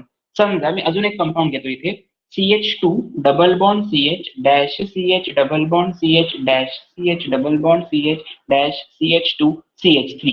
हा जर कंपाऊंड असेल तर मला नंबरिंग करताना या फॉर्मॅटमध्ये करावं लागेल. ओके, नंबरिंग करताना असं करावं लागेल 1 2 3 4 5 6 7 आणि 8. नंबरिंग तर हेच करेक्ट आहे. याचं रिझन काय? जर मी नंबरिंग इकडून स्टार्ट केलं तर 1 2 3 नंतर डबल बॉन्ड येतो आणि इथे 1 नंतरच डबल बॉन्ड आहे, म्हणजे करेक्ट मेथड हीच असेल. लोवेस्ट प्रायोरिटी पाहिजे ना आपल्याला, कमीत कमी नंबरिंग नंतर फंक्शनल ग्रुप असायला हवा. सो ह्याच्यामध्ये डबल बॉन्ड आहेत किती? काउंट करा डबल बॉन्ड किती आहेत. हा एक डबल बॉन्ड, हा दुसरा डबल बॉन्ड आणि हा तिसरा डबल बॉन्ड, म्हणजे इथे 3 डबल बॉन्ड्स आहेत. मग तिथे मी यूज करणार not dine, it is trying. Okay, trying. आता मी नंबरिंग करतो परत एकदा. 8 नंबर असणारा अल्केन असतो ऑक्टेन, बरोबर आहे. याचं मला IUPAC नॉमेनक्लेचर जर लिहायचं असेल तर ज्या कार्बनच्या नंतर डबल बॉन्ड आहे त्या कार्बनचा नंबर लिहायचा, लोकंट लिहायचा. ओके, मी रिपीट करतो परत एकदा. पहिल्या कार्बन नंतर डबल बॉन्ड आहे म्हणून मी दिला 1, कॉमा. थर्ड कार्बन नंतर डबल बॉन्ड आहे म्हणून दिला 3, कॉमा. फिफ्थ कार्बन नंतर डबल बॉन्ड आहे म्हणून दिला 5, dash. Okay, letter and digit मध्ये डॅश पाहिजे. आता आपल्याला माहितीये octane 8 number of carbon atom containing alkane is nothing but your octane, but it is not alkane, it is alkene. So मी इथे लिहिणार ऑक्टॅ, हेक्झा सारखं ऑक्टॅ लिहिलं, ट्राईन. ओके, ENE सफिक्स का यूज केला? डबल बॉन्ड आहेत म्हणून. Try का लिहिलं? कारण 3 डबल बॉन्ड्स आहेत म्हणून. समजा ह्याच्यामध्ये 4 असतील तर इथे लिहिणार टेट्रा ट्राईन. ओके, टेट्राट इन असं लिहिणार. आता समजलंय रोहन, ओम? समजलं नसेल तर परत विचारा, मी रिपीट करायला तयार आहे.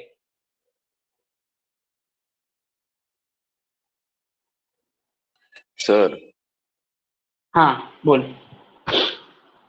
सर फायनल नेम मध्ये 2 आणि डाय कसं हे करायचं, डिटरमाइन करायचं?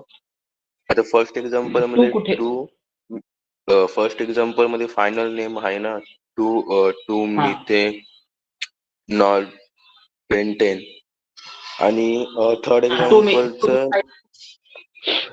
हा 2 मिथाइल पेंटेन आणि हा थर्ड एक्झाम्पलचं नेम आहे डाय आहे ना. मग हा मी हा डाय यूज इथला केला डाय, ना. इथे डाय हा का यूज डाय. केला आणि इथे नाही, याचं रिझन काय हे बघ. जर समजा डबल बॉन्ड किंवा ट्रिपल बॉन्ड कंपाऊंड्स मध्ये एकापेक्षा जास्त असतील तर अल्किनचा सफिक्स आपण यूज करतो ENE, बरोबर आहे. असे डबल बॉन्ड किती आहेत, 1 आणि 2 आहेत, म्हणून मी इथे डाय लिहिलं. आता ह्याच्यामध्ये कंपाऊंड मध्ये डबल बॉन्ड कुठे आहेत ते चेक कर. CH3C CH2 CH2 CH3 ह्याच्यामध्ये कुठेही डबल बॉन्ड नाही. म्हणजेच काय, हा जो 2 आहे तो लोखंडचं नेम आहे. दिस इज द नेम ऑफ लोखंड नंबर असं म्हणूया आपण. हा लोखंड आहे म्हणजे सेकंड कार्बन वरती मिथाइल ग्रुप आहे म्हणून मी इथे 2 लिहिलं. आणि याच्यामध्ये कुठे सबस्टिट्युएंट प्रेझेंट नाहीये, बट याच्यामध्ये फंक्शनल ग्रुपचं नंबरिंग करत असताना 2 डबल बॉन्ड्स प्रेझेंट आहे त्याच्यात. 2 डबल बॉन्ड्स आहेत ना, म्हणून डाय लिहिलं. म्हणजे थोडक्यात असं तुझ्या डाऊटचा मिनिंग असा होतो, जो सफिक्स असेल त्याच्या अगोदर डाय कधी वापरायचं, ज्यावेळी एका कंपाऊंड मध्ये एका स्ट्रक्चर मध्ये 2 डबल बॉन्ड दिसतील. हा डबल बॉन्ड आहे आणि हा डबल बॉन्ड आहे. जेव्हा 2 डबल बॉन्ड दिसतील तेव्हा डाय वापरायचं, 3 डबल बॉन्ड दिसतील तेव्हा ट्राय वापरायचं. ओके. आता हे काय लिहिलंय मग 1 3 5 त्याची पोझिशन लिहिली. 3 डबल बॉन्ड आहे पण ते कुठे आहेत ते समजणार कसं. ऑक्टेन मध्ये 8 कार्बन आहेत, मग त्या कुठल्या कार्बन नंतर डबल बॉन्ड आहे, तर पहिल्या कार्बन नंतर डबल बॉन्ड आहे, तिसऱ्या कार्बन नंतर डबल बॉन्ड आहे आणि 5th कार्बन नंतर डबल बॉन्ड आहे. So that's why this 1 3 5 are the location of double bonds and these are the number of double bond. समजा इथे 4 डबल बॉन्ड्स असतील तर मी टेट्रा इन वापरणार. आता समजलंय. Yes sir. Okay, very good. ह्या टाईपचे क्वेश्चन्स पेपरमध्ये येतात आणि मी तुम्हाला गॅरंटी देऊन सांगतो. आता आपण जे बोर्डवरती क्वेश्चन्स घेतोय आणि मी तुम्हाला काही नोट सेंड करणार आहे थोड्या वेळानंतर, म्हणजे आपलं लेक्चर सगळं संपल्यानंतर. त्याच्यातले सगळेच्या सगळे कंपाऊंड वाचायचे नाही. घाणेरडी सवय असते स्टुडंटना. अभ्यास करताना घरी कसं करतात, CH3 CH3 CH3 CH2 CH2 CH3 आणि जे मोठ्याने म्हटलं तर घरातले आणखीनच मॅड होणार. इथे लिहिलेलं असणार CH2 double bond CH CH double bond CH CH double bond CH. ते घरातले म्हणणार तुम्हाला हेच शिकवतात की काय double bond CH double bond ह्याच्या व्यतिरिक्त काय बोलतच नाही. असा मिनिंग नाहीये त्याचा. एक्सपेक्टेड असं आहे, जसं तुम्ही ABCD गिरवलात, ए वरती A परत परत ओव्हर रायटिंग केलात, मग B लिहिलात, परत B वरती ओव्हर रायटिंग केलात, मग C. आता कधी असा प्रश्न विचारता B नंतर C काय येतो, असं काय विचारत नाही. ते जोक मध्ये विचारतात ती गोष्ट सोडून द्या. पण B नंतर C काय येतो, C नंतर E काय येतो, D काय येतो, C आणि E च्या मध्येच D काय, असं काय विचारत नाही. कारण ते सिक्वेन्स तुमच्या डोक्यामध्ये फिक्स बसलाय. ओके. तो फिक्स बसण्यासाठी प्रॅक्टिस इम्पॉर्टंट आहे. म्हणून सांगितलं, जी नोटबुक मध्ये तुम्ही जे जे आता काय लिहिताय ना, लेक्चर संपल्यानंतर ते कंपाऊंड जे आहेत ना ते एका पेजवर घ्या लिहून. परत त्याचे आन्सर्स न बघता येतात का लिहा. मला गॅरंटी आहे 10 क्वेश्चन जर आपण सॉल्व्ह केले तर त्याचे 3 चुकणारच. जे चुकलेले क्वेश्चन आहेत ते 3 परत लिहून घ्या, त्याचा आन्सर वाचा, 2-3 वेळा ओव्हरलुक करा, असं कसं आलं तसं कसं आलं. जर तरी पण नाही म्हणलं तर मला विचारा त्याच दिवशी आणि मग परत करून बघा. अशी प्रॅक्टिस केला हा बेस आहे. जर ABCD जर आली नाही तर पुढचं स्टेटमेंट लिहिताना, सेंटेन्स लिहिताना प्रॉब्लेम येणार. आणि ते जर यायचं असेल तर ABCD क्लिअर व्हायला पाहिजे. हे जर तुमचं क्लिअर झालं तर हायड्रोकार्बन या टॉपिक मधले 50% तुमचे रेडी झाले असं म्हणायला हरकत नाही. पण हे जर राहिलं तर ते 50% गेले ते गेले, 100% राहिला तो, आणि ह्यातलं पण अर्धे गेले, म्हणजे 50%. ओव्हरऑल तुम्हाला 50% मिळणार या टॉपिकचं. सो प्लीज लक्षात ठेवा, आपल्याला मार्क्स गेन करायचे कमी टाइम मध्ये जास्त. सो त्याच्यासाठी तुम्हाला प्रिपरेशन हार्डवर्क थोडं जास्त घ्यावं लागेल. ते कंपाऊंड्स लिहून काढा, एवढंच सांगण्याचा उद्देश आहे. वाचू नका, वाचून काहीही समजणार नाही केमिस्ट्रीमध्ये. केमिस्ट्रीमध्ये जेवढं रायटिंग कराल आणि पाटी पेन्सिल वापरा. माझं असं म्हणणं असेल की तुम्हाला वाटेल की 10वी नंतर कुठे हे सर सांगतात पाटी पेन्सिल वापरायला, 5वी नंतर काय, 2री नंतर मी बघितली नव्हती कधी पाटी. पण आता वापरायची गरज आहे, कारण 2रीत का वापरलं, कारण तो बेस होता. आता का वापरायचे, कारण 12वीचा बेस आहे 11वी. नसेल तर तुमच्याकडे रफ बुक असतील चालेल. बुक वरती काय होतं माहितीये, जेव्हा तुम्ही लिहिताना तेव्हा त्याच्या बॅकसाईडच्या पेजवरती ते उठतं. म्हणजे तुम्हाला जेव्हा ब्लँक पेज दिसतं तेव्हा तुम्हाला तो कुठे ना कुठेतरी तो C दिसत असतो, इथे C लिहिलेला होता आणि तुम्ही त्याच्यावरती गिरवता, म्हणजे it's a kind of copy. Okay. असं होऊ नये म्हणून सांगतो, पाटीवरती पुसल्यानंतर काहीही दिसत नाही, ब्लँक असतं आणि सुरुवात तुम्हाला आठवते. जो तुमचा आतापर्यंतचा प्रॉब्लेम होता 10वी पर्यंत, मला कुठला क्वेश्चन आठवलं नाही, मला सुरुवात सांग असं सांगायचं ना मागच्या पुढच्या बेंचवाल्याला, की तुला सुरुवात सांग, मी सगळं पुढचं लिहितो. याचं कारण का, बेसिक क्रॅच तुम्हाला ते गाईड मध्ये बघून वाचायची सवय झाली, मग ते पुढे डोळे बंद करून म्हणायची सवय झालेली होती पाठांतर करताना. तर ती मेथड कुठेतरी बदला. 10वीची मेथड 11th अभ्यासाला उपयोगी नाही. ओके, ठीक आहे. आपण नेक्स्ट प्रॉब्लेम्स बघूया. अजून स्ट्रक्चर्स, आणि टेन्शन घेऊ नका, आपल्याकडे खूप टाइम अवेलेबल आहे, सो आपण कव्हर करू शकतो तेवढं. पण नॉमेनक्लेचर मस्त आहे, आलंच पाहिजे प्रत्येकाला.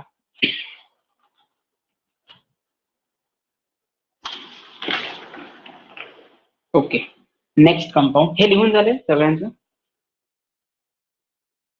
स्क्रीनशॉट घेतलेला असला तरी चालेल, लिहिलेला असेल तरी सुद्धा चालेल. कम्प्लिटेड?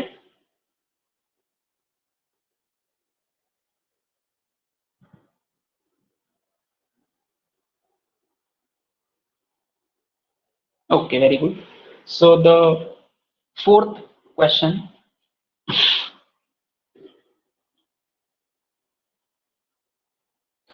नॉमेनक्लेचर हे नावासारखं आहे. जर तुम्हाला नाव दिलंच नसतं, ओके, ओमला ओम म्हटलंच नसतं, रोहनला रोहन कन्सिडर केलंच नसतं, तर माझ्या दृष्टीने तुम्ही आता एक्स अँड वाय पर्सन असले असतात, बरोबर आहे. मी एक्स पर्सन शुकशुक म्हणून हाक मारली असती, दुसऱ्याला वाय पर्सन शुकशुक म्हणून हाक मारली असती. त्याच्यावरनं जेव्हा मी मार्केटमध्ये जाणार तुम्हाला बघेल, प्रत्येक वेळी माझ्यासाठी माणूस अननोनच असणार. प्रत्येकाला शुकशुक म्हणून हाक मारून जमेल का? कोण माझ्याकडे बघेल का? नाही. म्हणजे तुम्हाला पर्टिक्युलर नेम देण्याची तेव्हा गरज होती, ते आई वडिलांनी तुमचं काम केलं. सेम आता आपण तेच करतोय, कंपाऊंड्सना नेम द्यायची. फर्स्ट, फोर्थ, सॉरी, 3 झालेत आपले already. CH3, CH3, CH3, C2H5, H and CH3. हा क्वेश्चन चुकण्याचे chances most of the time आहेत. मी का सांगतोय असं चुकणार म्हणून, त्याच्या मागे काहीतरी लॉजिक आहे, म्हणून आधीच आपण क्लिअर करूया, डिसाईड करूया. मी तुम्हाला पहिला रूल काय सांगितलेला? Select the longest chain of carbon atom. Okay, identify the functional group. आता याच्यामध्ये कुठेही डबल बॉन्ड नाही. मग याच्या पहिल्या कंपाऊंड मध्ये कुठे डबल बॉन्ड नव्हता, तेव्हा आपण काय कन्सिडर केलेलं? सब्जेक्ट यूज केलेला ANE, अल्केन. सो हा सुद्धा एक अल्केनच आहे. त्याच्यामध्ये कुठेही डबल बॉन्ड नाही, ट्रिपल बॉन्ड नाही, अल्डिहाइड नाही, कीटोन नाही, अल्कोहोल नाही, फिनॉल नाही, इथर नाही, इस्टर नाही, काही नाही. So this is nothing but your alkane. Now in this case, आता जो आपण जो पार्ट स्टडी करतोय या अल्केन या कंपाऊंड मध्ये लॉंगेस्ट चेन सिलेक्ट करत असताना एक डाऊट आहे. परत एकदा, इथे H लिहिलाय आणि इथे CH3 नाही लिहिलाय बघा, C2H5 आहे. म्हणजे ऍक्च्युअली हा स्ट्रक्चर कसा असणार? C2H5 म्हणजे काय? CH2 आणि CH3 असं असणार ना. बघा, C2H5 समजतंय का? बघा मी काय लिहिलंय ते. C2H5 याचा अर्थ काय? CH2 आणि CH3 total number of carbon atoms are 2 आणि हायड्रोजन 3+2 इज इक्वल टू 5 म्हणजे C2H5. हा मॉलिक्यूल ऍक्च्युअली असा आहे. जर तुम्ही C2H5 कन्सिडर करून 1, 2, 3, 4 असं घेतलं तर तुमचं आन्सर येणार ब्युटेन मध्ये. इनकरेक्ट असेल ते. सो लॉंगेस्ट चेन सिलेक्ट करत असताना अशा प्रकारे लॉंगेस्ट चेन सिलेक्ट करायची की ज्याच्यामध्ये प्रायोरिटी जास्त असली पाहिजे फंक्शनल ग्रुपची आणि लोवेस्ट तुमच्या लोकंडची. सो नंबरिंग करूया 1, 2, 3 आणि जर मी हा 4 घेतला तर 4च कार्बन येतात स्ट्रेट चेन मध्ये. पण it is also a straight, no, straight चेनच आहे ही सुद्धा. स्ट्रेट मध्ये याचा अर्थ असा नाही होत अशी स्ट्रेट असायला पाहिजे असा काही नियम नाहीये. त्याच्यामध्ये लॉंगेस्ट मध्ये कार्बन नंबर जास्त असले पाहिजे. सो नंबरिंग जर मी केलं 1, 2, 3, 4 आणि 5 ही तुमची लॉंगेस्ट चेन असेल. कार्बन नंबर 5 ला आपण कन्सिडर करतो अल्केनच्या केसमध्ये पेंटेन. सो फायनल नेम तुमचं असेल पेंटेन. आता आपल्याला काय करायचंय? लॉंगेस्ट चेन सोडून जे जे काही सबस्टिट्युएंट्स आहेत ते कन्सिडर करायचे. सो सबस्टिट्युएंटला मी सर्कल करतोय 1, 2 आणि 3.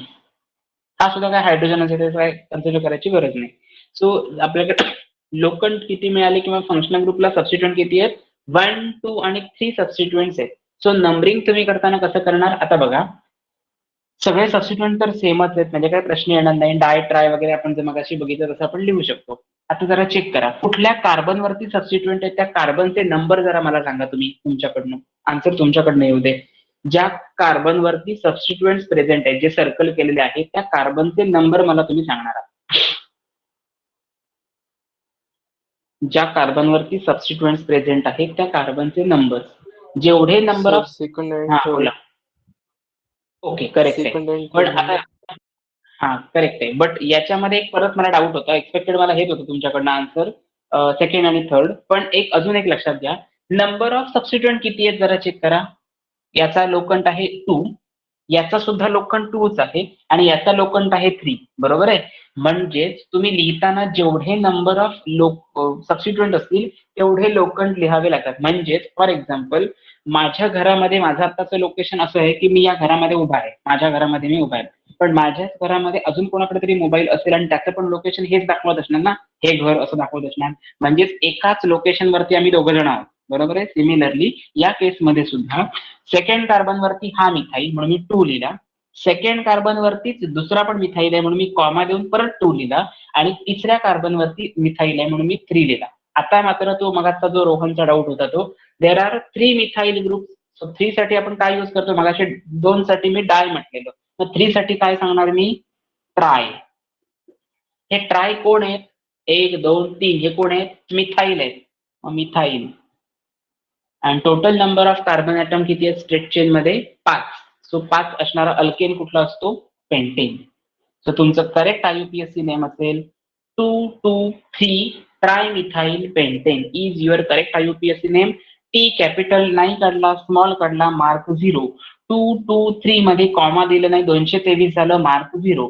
223 बरोबर लिहिलंय, इथे हायफन दिलं नाही, बाकी सगळं बरोबर आहे, मार्क 0. सगळंच्या सगळं लिहिलंय, स्पेस दिली तर मार्क मिळतात, एवढा काही प्रॉब्लेम करत नाही. फक्त एक लक्षात ठेवायचं, हे कसं आलं ते समजलं का बघा, मी रिपीट करतोय. सगळ्यात पहिल्यांदा मी लॉंगेस्ट चेन सिलेक्ट केली, त्याच्यामध्ये लॉंगेस्ट चेन मधले कार्बन काउंट केले, ते होते 5. Apart from the longest chain remaining part of the compound is considered as a substituent. So सबस्टिट्यूएंटला मी सर्कल केले. मग मी काय केलं, लॉंगेस्ट चेन मधल्या कार्बनना आधी नंबरिंग देऊन घेतलं. मला समजलं की याच्यामध्ये फंक्शनल ग्रुप काहीच नाहीये, म्हणजे अल्केन असला पाहिजे, म्हणजे सफिक्स AN येणार ते मी तेव्हा फिक्स केलं.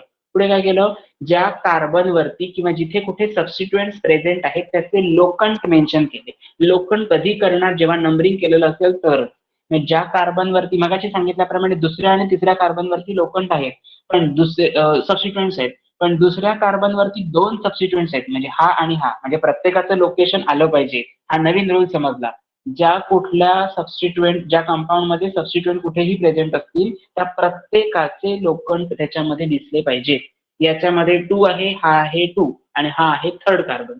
सो 2 2 3 असं मी लिहिलं, डॅश दिलं. आता मला पुढे काही लिहायचं नव्हतं म्हणून. नेक्स्ट 3 हे 3ही मिथाईल ग्रुप आहेत म्हणून ट्राय हा प्रिफिक्स यूज केला. ट्राय का, कारण 3 मिथाईल ग्रुप आहेत म्हणून. इथे समजा 2च असतील तर मी इथे डाय वापरला असता, 3 आहेत म्हणून मी ट्राय घेतलं. समजा इथे इथिल असला असता तर, इथे जर CH2CH3 असला असता तर लॉंगेस्ट चेन तुमची सिलेक्ट हॉरिझॉन्टल आली असती, ही आलीच नसती. ओके, तर या टाईपचा पण आपण एक क्वेश्चन बघूया, म्हणजे अजून क्लिअर होईल ते. So 2 2 3 trimethyl pentane is your correct IUPAC name of this compound.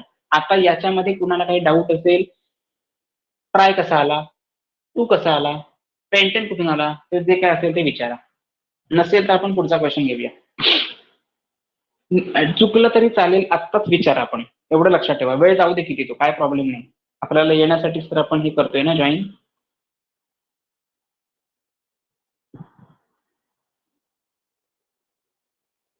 Completed, understood. Yes sir.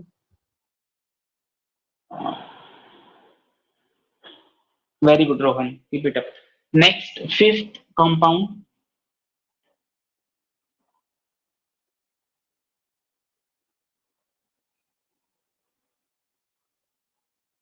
हा कंपाऊंड दिलेला आहे. आता मला आधी तुम्ही सांगणार आहात फंक्शनल ग्रुप कुठला आहे याच्यामध्ये.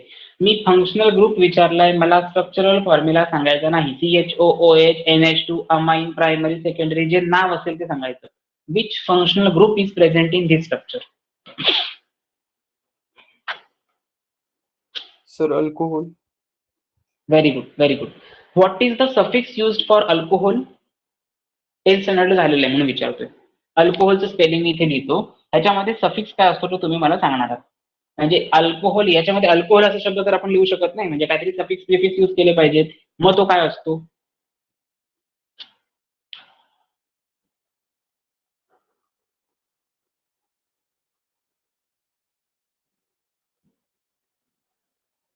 ओके, लक्षात ठेवायचं, जेव्हा आपण प्रिफिक्स आणि सफिक्स शोधतो ना तेव्हा त्याचा संबंध कुठे ना कुठेतरी स्पेलिंग साठी असतो. म्हणून मी मुद्दाम अल्डिहाइड मगाशी स्पेलिंग आणि AL हा तुम्हाला दाखवला सफिक्स आहे असं.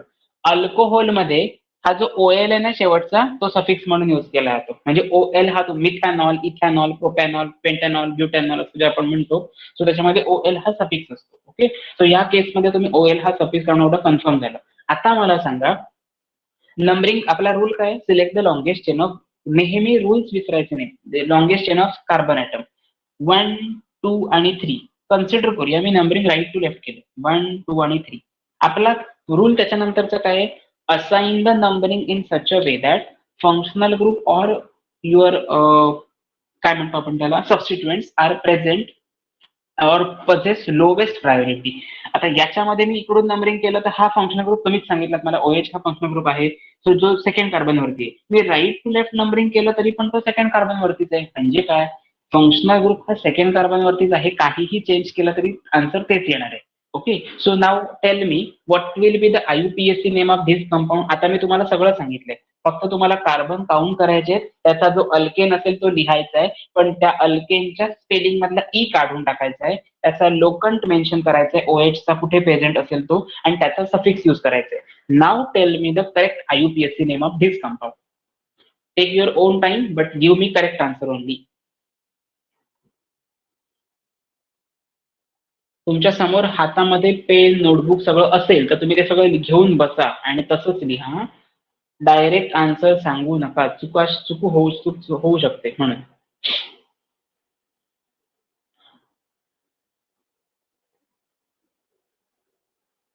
What will be the correct IUPAC name? Rohan, what will be the correct IUPAC name of this compound?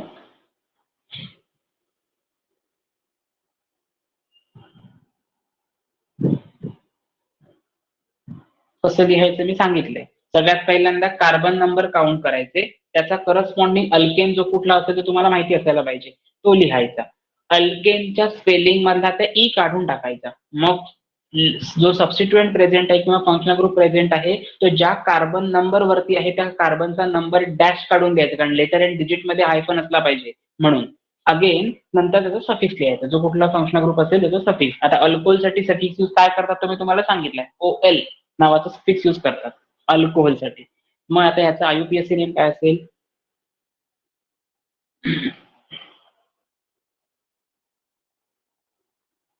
Yes, very good Rohan, answer correct आहे. Very good, keep it up. Yes yes yes. Okay, Om जरा spelling मध्ये mistake आहे, check कर. ते propanoyl झालंय. It is not a propanoyl, it's propanol. इथे OL आहे ना, फक्त आय कुठे आहे? ओके, स्पेलिंग मिस्टेक करू नका. बाकी तुझं आन्सर करेक्ट असेल, मे बी चुकून सुद्धा झालं असेल आय टाईप करताना. सो नंबर नेमिंग तुमचं असं असणार 2 करेक्ट आहे, dash P capital propanol is the correct IUPAC name. Very good, खूप चांगलं वाटतं बघून. ठीक आहे, नेक्स्ट कंपाऊंड मी घेतोय, त्याचा आन्सर तुम्हीच सांगणार आहे. CH3CHOH. एकदा समजलं ना की काही प्रॉब्लेम येत नाही. CH3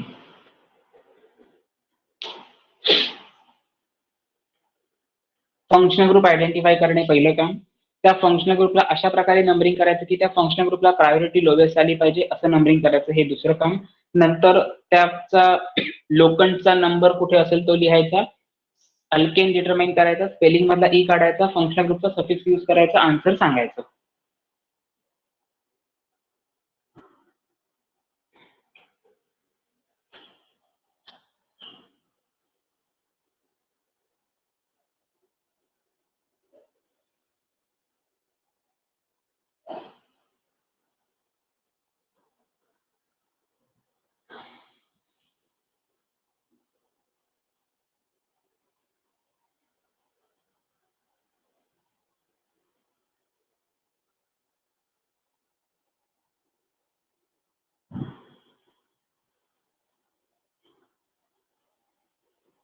व्हेरी गुड ओम, आन्सर करेक्ट आहे, कीप इट अप.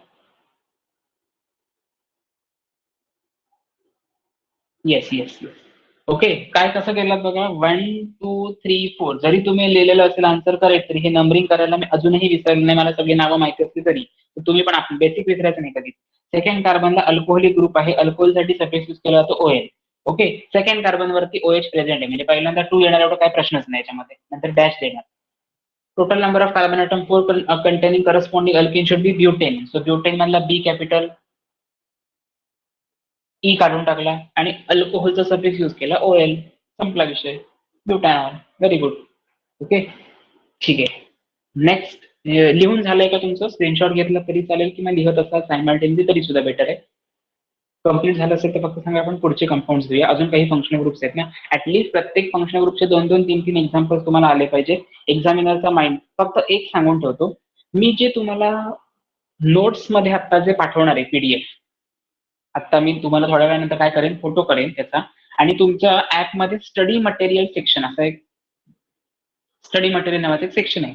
त्या सेक्शन मध्ये तुम्हाला ती इमेज दिसेल. मी इथे मेन्शन केलेलं असणार, PG1 असं मेन्शन केलं आहे. PG stands for page number 1.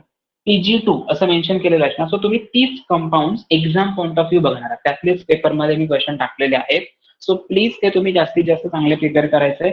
Number of question जास्त आहे. ओके, सो तुम्हाला टाइम जाईल, पण आजच्या दिवसामध्ये ती 3 मार्क रेडी होतील एवढ्याबद्दल काही डाऊट नाही. अजून याच्यानंतर आयसोमेरिझम हा पॉईंट आपला व्हायचा आहे आणि आज हा टॉपिक कम्प्लीट केल्याशिवाय आपण थांबणार नाही. ओके, सो कंटिन्यू, फक्त पेशन्स ठेवा. ऑब्व्हियसली तुम्ही नीटसाठी प्रिपेअर करताय, याचा अर्थ दिवसाचे, आता तुम्ही जर चेक केला असाल, मोटिवेशनल व्हिडिओज चेक केला असाल, तर ते सांगता तुम्हाला मी 8-8 तास 9-9 तास स्टडी केला.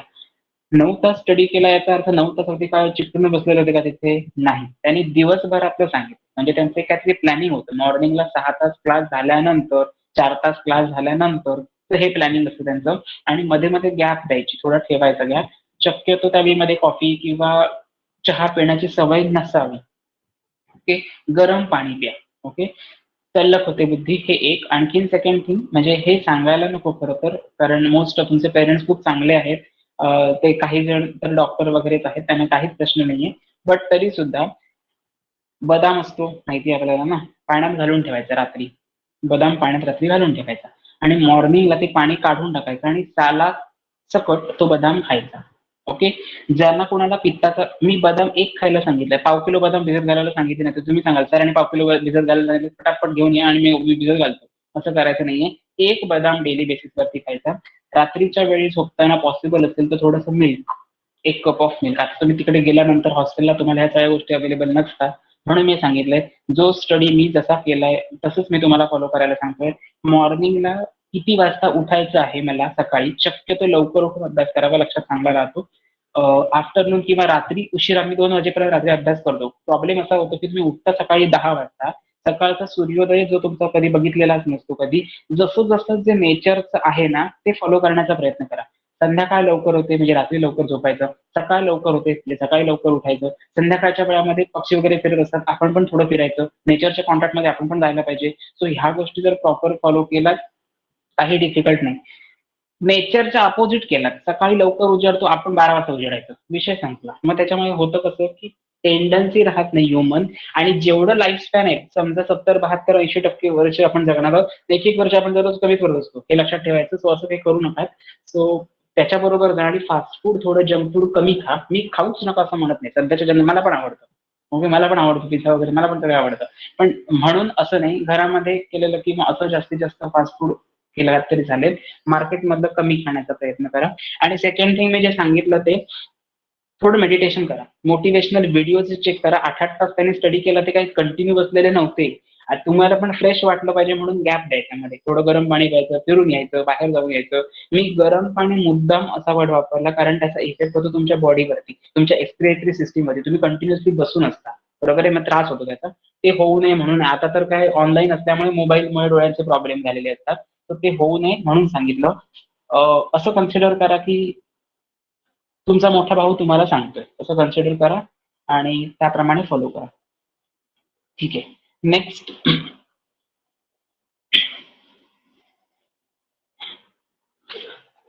कंपाऊंड, मला वाटतं 7th एक्झाम्पल काहीतरी असेल. CH3 CH2 C double bond O CH2 CH3. First tell me what is the what is the functional group present in the structure? Which functional group is present in the structure in this compound? Given structure मध्ये functional group identify करायचा आहे. मला परत सांगतोय, structural formula नको, मला name पाहिजे functional ग्रुपचं. जर ते कालचं लर्न झालंय, म्हणून मी तुम्हाला म्हटलं कालचं जर लर्न केलेलं असेल, मी इव्हन रेकॉर्डेड व्हिडिओमध्ये पण हे मुद्दाम मेन्शन केलंय, जर त्याचं प्रिपरेशन कालच झालं असेल तर आज हे परत मागे बघावं लागणार, नाही तर आज मागे बघावं लागणार आणि आजचा अभ्यास वाढणार. हे पण करायचं ते पण करायचं असं वाटत राहणार.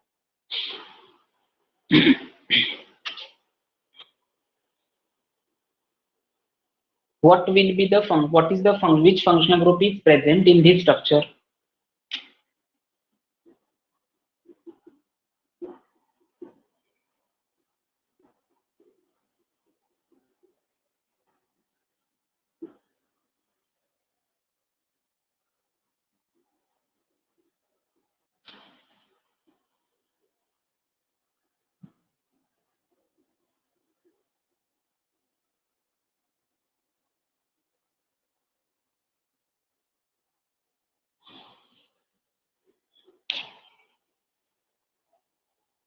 Anyone?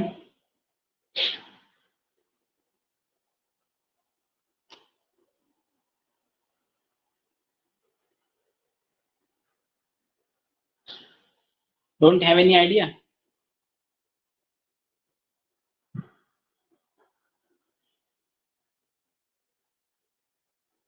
Okay. Yes. Very good. Om correct आहे. It's a ketone. No doubt. Correct आहे it is. So ketone. आता नंबरिंग करूया आपण. 1, 2, 3, 4 and 5. Total number of carbon atoms are 5. Corresponding alkane should be name of this alkane. तुम्ही सांगितलेलं जे आहे function group ना तर मी इथे लिहितोय म्हणजे तुम्हाला सफिक्स मला सांगता येईल. ह्याच्यातला अल्केन कुठला आहे? कार्बन नंबर 5 असणारा अल्केन कुठला?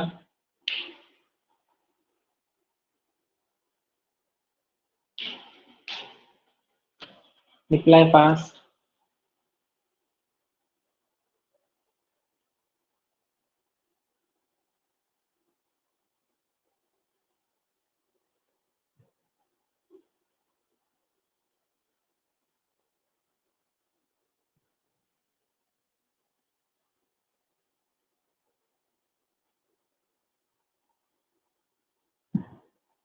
Yes. Correct. Very good. It is pentane. Very good. So number of carbon atom 5 म्हणजे पेंटेन. बट आता एक डाऊट असा असणार, फंक्शनल ग्रुप ज्या कार्बन वरती अटॅच आहे त्याचा लोखंड कुठे लिहायचा? तर त्याच्या अगोदर लिहायचा. ओके.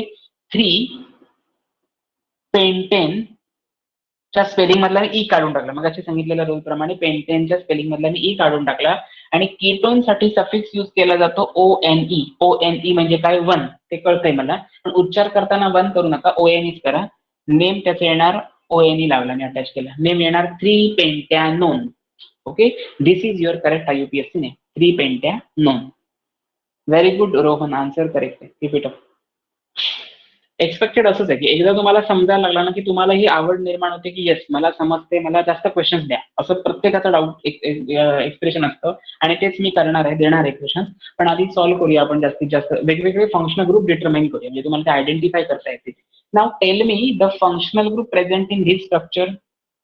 फक्त मला फंक्शनल ग्रुप सांगा, मला नेम वगैरे काही नको, नंतर मी तुम्हाला नेम विचारेन तेव्हा तुम्ही मला नेम सांगा. आधी फंक्शनल ग्रुप सांगा, याच्यामध्ये कुठला फंक्शनल ग्रुप प्रेझेंट आहे?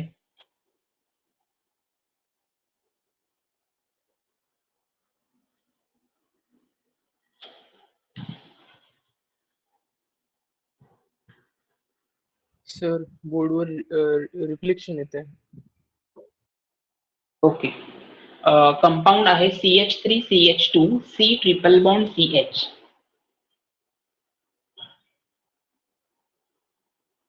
Okay sir. CH3CH2 C triple bond CH. मी पाहिजे तर हा कंपाऊंड परत इथे लिहितो, मला वाटतं इथे तुम्हाला येत नसेल reflection. CH3CH2 C triple bond CH. Okay. This is your structure. Now tell me which functional group is present in this structure. Compound number 8 मध्ये कुठला फंक्शनल ग्रुप सांगा. मला डायरेक्ट IUPAC नेम सांगून इम्प्रेस करू नका. No, it is not methyl. Check करा जरा. Functional group आपण आयडेंटिफाय कसा करतो रोहन? जेव्हा त्याच्यामध्ये असा कुठला तरी एक ऍटम असतो, ऑक्सिजन. ओके. आता याच्यामध्ये ऑक्सिजन नाही, नायट्रोजन नाही, सल्फर नाही, काहीच नाही. मग आपण अशा वेळी काय बघतो? मगाशी बघितलेलं, जर तो सिंगल बॉन्डेड असेल तर आपण अल्केन म्हटलेलो, डबल बॉन्ड असेल तर अल्कीन आणि ट्रिपल बॉन्ड असेल तर त्याला काहीतरी म्हणतो आपण. काल मी तुम्हाला त्या फंक्शनल ग्रुपच्या चार्ट मध्ये मला वाटतं सगळ्यात शेवटचा फंक्शनल ग्रुप दिला होता. मी म्हणून म्हटलं जे 12वीला इम्पॉर्टंट आहे आणि जे तुम्हाला लागणार आहे ते मी ईच अँड एव्हरी याचा अर्थ प्रत्येक शब्द माझा जो तुमच्या समोर आता 11वीसाठी येणार आहे तो तुमच्यासाठी खूप इम्पॉर्टंट असेल each and every word. Okay, so असं नका समजू की आता ह्याच्यातलं का पेपरला सगळंच येणार नाही, Sir. थोडंसंच करायचं मी पेपरला येणार तेवढं. बोला. Alkyl. Yes, correct. It's alkyne. Triple bond is present, so that's why it's alkyne. Now, आता मला सांगा मी नंबरिंग असं केलं 1, 2, 3 आणि 4. हा तर कार्बन नाहीये, मी सांगितलं होतं काय select the longest chain of carbon. This is your hydrogen, so it is not in numbering. Otherwise me numbering असं केलं 1, 2, 3 आणि 4. आता याच्यातला पहिला वे करेक्ट आहे की सेकंड वे करेक्ट आहे नंबरिंगचा मला जरा सांगा.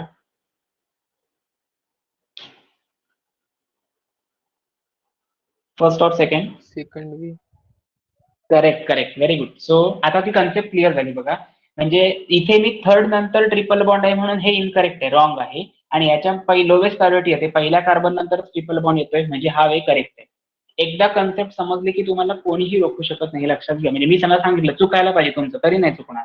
Okay, now tell me the count the total number of carbon atom 1, 2, 3 and 4. There are 4 carbon atoms present in the structure. So what will be the IUPAC name of this compound? बघा 4 number of carbon item आहेत. पहिल्या carbon नंतर triple bond आहे म्हणजे लोखंड त्याचा येणार 1. पहिल्यानंतर आहे ना ट्रिपल बॉन्ड, लोखंड घेतला 1. Now total number of carbon atoms are 4. Corresponding alkane should be butane, corresponding alkene should be butene and corresponding alkyne should be butyne. So हे तुम्हीच सांगितलं याचं फंक्शनल ग्रुप आहे अल्काइन. हे त्याचं स्पेलिंग आहे, त्या स्पेलिंग मधला YNE हा तुमचा सफिक्स असेल. ओके, सो तुमचं लिहिताना तुम्ही कसं लिहिणार ब्युटेन लिहायचं नाही, ब्यूट लिहायचं, नंतर लिहायचं YNE. हे तुमचं करेक्ट IUPAC नेम आहे. नाही तर तुम्ही असं लिहिलं ब्युटॅन YNE लिहायचं नाही का, कारण IUPAC ने असं सांगितलंय अल्केन, अल्किन आणि अल्काइन साठी शेवटची 3 लेटर हीच त्याचा सफिक्स असतो. अल्केनच्या स्पेलिंग मधला ANE, अल्किनच्या स्पेलिंग मधला ENE आणि अल्काइनच्या स्पेलिंग मधला YNE हेच त्याचे सफिक्स असले पाहिजे. Okay, so as it is तुमचं IUPAC नेम असेल 1 butyne. Okay, now B should be capital आणि अल्फा त्याच्यामध्ये हायफन असला पाहिजे लेटर अँड डिजिट मध्ये. Okay, now this is your aromatic compound. ह्या कंपाऊंडला आपण कन्सिडर करतो रिंग स्ट्रक्चरला म्हणतो बेन्झीन. आता ह्याच्यासाठी काय करायचं, आता मला तुम्ही सांगा या कंपाऊंड मध्ये जो हा ग्रुप आहे ह्याला तुम्ही काय म्हणता. या कंपाऊंड मध्ये जो ग्रुप आहे या फक्त CH3 ला काय म्हणता तुम्ही. Yes, very good, Rohan answer करायचं मिथाईल. सो तुमचं नेम असेल सिम्पल एकदमच, मिथाईल लिहायचं आणि पुढे लिहायचं बेन्झीन, मिथाईल बेन्झीन. ओके, या ग्रुपला काय म्हणता.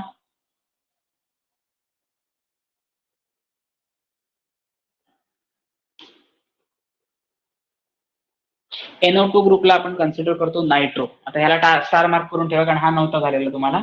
It's a nitro group. Okay, पण हे झालेलं नव्हतं असं म्हटलं तर तुमचं हे 10th स्टँडर्डला झालेलं आहे. N double bond O minus हा तुमचा ग्रुप 10th स्टँडर्डला झालेला आहे. कार्बन कंपाऊंड चॅप्टर नंबर 9 मध्ये सायन्स 1च्या टेक्स्ट बुक मध्ये जो हिटेरो ॲटमचा चार्ट दिलेला होता आणि सफिक्स प्रिफिक्सेसचा त्याच्यामध्ये NO2 ग्रुप आहे बघा. ओके, आता याच्यामध्ये एकच नाहीये फंक्शनल ग्रुप, याच्यामध्ये 2 फंक्शनल ग्रुप आहेत. पण नंबरिंग अशा प्रकारे करायचं, एरोमॅटिक रिंगचा जो कार्बन असतो ना तिथे नंबरिंग करायचं 1, 2, 3, 4, 5 and 6. Okay, second thing, numbering always and always 1 पासूनच करायला पाहिजे का, नाही. जिथे सबस्टिट्युएंट असेल ना तिथून नंबरिंग करायचं. म्हणजे या केसमध्ये तुम्ही नंबरिंग इथून केलं तरी सुद्धा चालतं. 1, 2, 3, 4, 5 आणि 6. आता बाकीचं सगळं फिक्स आहे. पहिल्या कार्बन वरती नायट्रो आहे, तर थर्ड कार्बन वरती नायट्रो आहे. मग तुम्ही लिहिताना काय लिहिणार, प्रत्येकाचे लोखंड लिहिणार 1, कॉमा थर्ड कार्बन वरती आहे म्हणून 3, but it is 2 nitro. Nitro group 2 आहेत ना, एक आणि दुसरा. मग तुम्ही लिहिताना लिहिणार काय, डायनायट्रो benzene, डायनायट्रो benzene. This is your correct IUPAC name. Understood. इथपर्यंत कोणाला काही डाऊट आहे, कसं आलं सांगा परत, काय जे असेल ते. Okay, very good. समजायला डाऊट आहे का. Very good, very good. आता मी अजून हे खूपच कंपाऊंड सोपे आहेत म्हणून मी सगळ्या शेवटी. हा, परत एकदा रिपीट करतोय मी काही कंपाऊंड्स म्हणजे तुम्हाला नॉमेनक्लेचर साठी यायला पाहिजे म्हणून, आणि मग तुम्हाला मी होमवर्क साठी 15 एक्झाम्पल देणार आहे. 15 एक्झाम्पल्स मध्ये मी तुम्हाला सांगतो कधी करा. सगळ्यात पहिल्यांदा कालपासून जे शिकवून झालेलं आहे त्याच्या आधी व्हिडिओज जे आहेत अवेलेबल ते बघून घ्या. आजचं लेक्चर परत पाहिजे असेल तर परत बघा.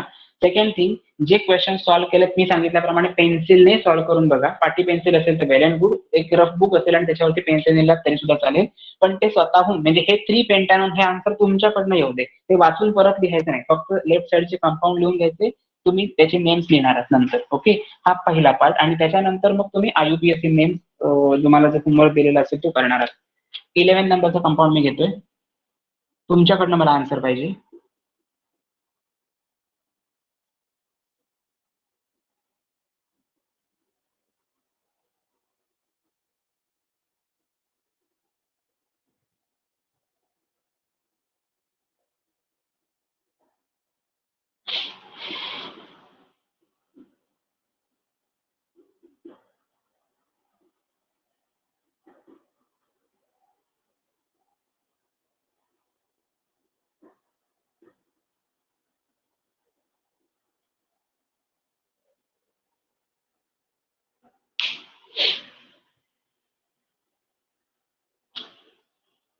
4 एक्झाम्पल्स दिलेले, त्यातलं पहिलं आधी तुम्ही मला सांगणार आहात.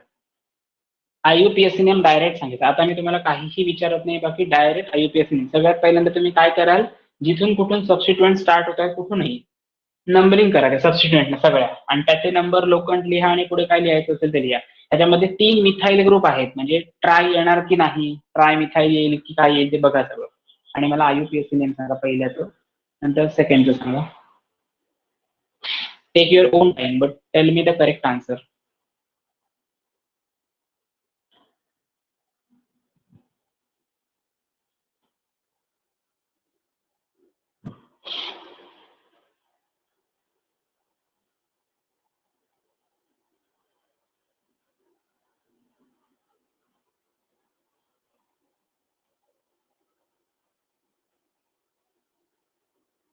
Yes, trimethyl benzene is the correct answer, but what will be the locant?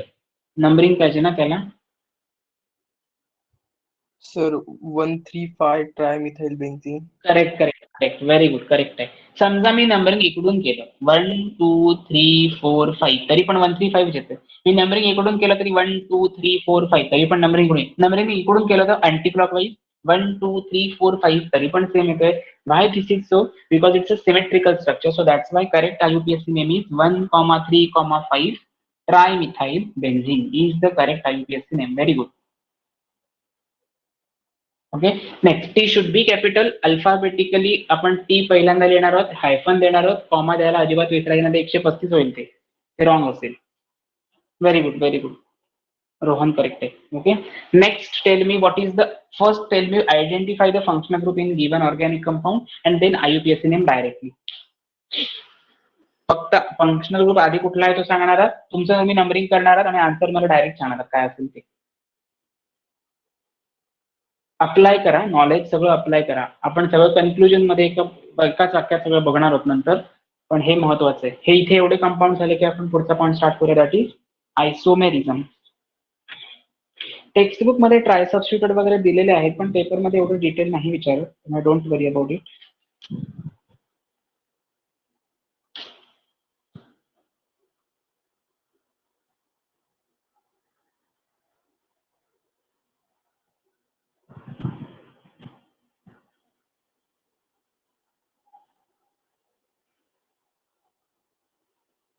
Yes yes, aldehyde correct answer आहे. ह्याचं आन्सर आहे अल्डिहाइड, फंक्शनल ग्रुप आहे. But tell me IUPAC name now, Rohan. What will be the correct IUPAC name of compound number 12?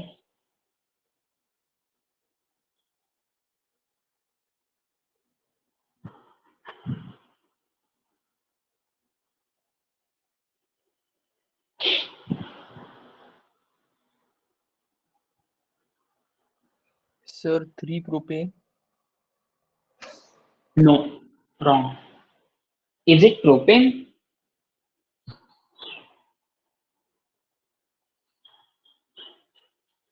Actually, it's a aldehyde. No, functional group is aldehyde. CHO is present, so it's a aldehyde. Very good, very good. Rohan answer correct. Keep it up. It's a aldehyde. Tell me, CHO is nothing but your aldehyde. So numbering तुमचं असेल 1, 2, 3 आणि 4. Carbon number 4 असणारा जो compound आहे त्याला आपण butane म्हणतो. So how will you tell me propane? So butane जर असेल तर ब्युटेनच्या स्पेलिंग मधलं ई काढून टाकणार आणि सफिक्स यूज करणार AL. सो मगाशीच आपण मला वाटतं हा एक्झाम्पल घेतलंय ब्युटॅनल.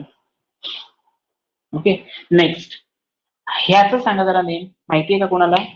डायरेक्ट फंक्शनल ग्रुप मध्ये दिलेलं होतं हे आन्सर, जरा वेगळं आहे. It's aromatic ring. So AROH असा एक फंक्शनल ग्रुप दिलाय बघा काल. AROH ला आपण काय कन्सिडर करतो? Phenol. Okay, OL stands for alcohol आणि फिनाइल. बेन्झिन रिंगला IUPAC नॉमेनक्लेचर मध्ये फिनाइल रिंग असं कन्सिडर केलं जातं काही केसेसमध्ये आणि काही ठिकाणी डायरेक्ट बेन्झिन असा वर्ड आपण युज करतो. ओके, सो याचं करेक्ट नेम आहे फिनॉल. लिहून ठेवा कुठेतरी आणि स्टार मार्क करून ठेवा. Exam point of view important आहे. आणि लास्ट एक्झाम्पल धिस इज. आता ह्याच्यामध्ये एक डाऊट आहे असणार. ओके, आता मी सांगतो की जरा फक्त याच्याकडे लक्ष द्या आणि मग तुम्ही काय ते सॉल्व्ह करा. सगळ्यात पहिल्यांदा हे तर बेन्झिन आहे म्हणजे काय प्रश्न नाही. लोकन पण आपल्याला समजलेत 1, 2 आणि 3 म्हणजे असे असायला पाहिजे. बट या केसमध्ये सगळ्यात पहिल्यांदा नेम लिहिताना अल्फाबेटिकलचा विचार करायचा. म्हणजे बघा, पहिल्या कार्बनवरती सबस्टिट्युएंट आहे मिथाईल आणि थर्ड कार्बनवरती सबस्टिट्युएंट आहे नायट्रो. ओके, मिथाईलच्या स्पेलिंग मधला M आणि नायट्रोच्या स्पेलिंग मधला N ह्याच्यामध्ये काहीतरी डिफरन्स असणार आहे. सो तुमचं नंबरिंग असं असलं पाहिजे, अल्फाबेटिकली जो फर्स्ट येतो त्याचा नंबर पहिला. बघा, मिथाईल मधला M आणि नायट्रो मधला N ह्याच्यामध्ये अल्फाबेटिकली M पहिला येतो की N पहिला येतो? ऑब्व्हियसली M पहिला येतो. म्हणजे तुमचं नेम असं आलं पाहिजे 1 मिथाईल 3 नायट्रो. हे का लिहिलं? कारण लेटर अँड डिजिट मध्ये हायफन पाहिजे. 3 नायट्रो बेन्झिन. ओके, याच्यामध्ये परत लेटर अँड डिजिट येतंय म्हटल्यावर मला हायफन दिला पाहिजे. आपला रूल विसरायचं नाही कधी. So 1 methyl 3 nitro benzene is your correct IUPAC name of compound number 40. Understood now it is? समजलं नसेल तर परत रिपीट करा सर. ओके, या केसमध्ये मी काय केलं, आधी नंबरिंग केलं 1, 2, 3, 4, 5 आणि 6. कारण हे बेन्झिन आहे ते मला माहिती होतं. सो मी ह्याला नेमिंग काय दिलं? बेन्झिन आहे एवढं मला कल्पना आहे त्याची. मग मी काय केलं, या कंपाऊंडला सबस्टिट्युएंट काय म्हणतो आपण? CH3 म्हणजे काय? CH3 ते काय लिहिलं होतं? CH3 जेव्हा होतं तेव्हा मिथाईल असं लिहिलेलं, बरोबर आहे. मग मिथाईलच्या स्पेलिंग मधला M आणि हा ग्रुप आहे नायट्रो ग्रुप. हे कुठे बघितलेलं याच्यावरनं? नायट्रो बेन्झिन म्हटलेलं ना, NITRO. सो हा मिथाईल आणि हा नायट्रो याच्यामध्ये अल्फाबेटिकली कोण फर्स्ट येतो? ABCDEFGHIJKLM आणि then N.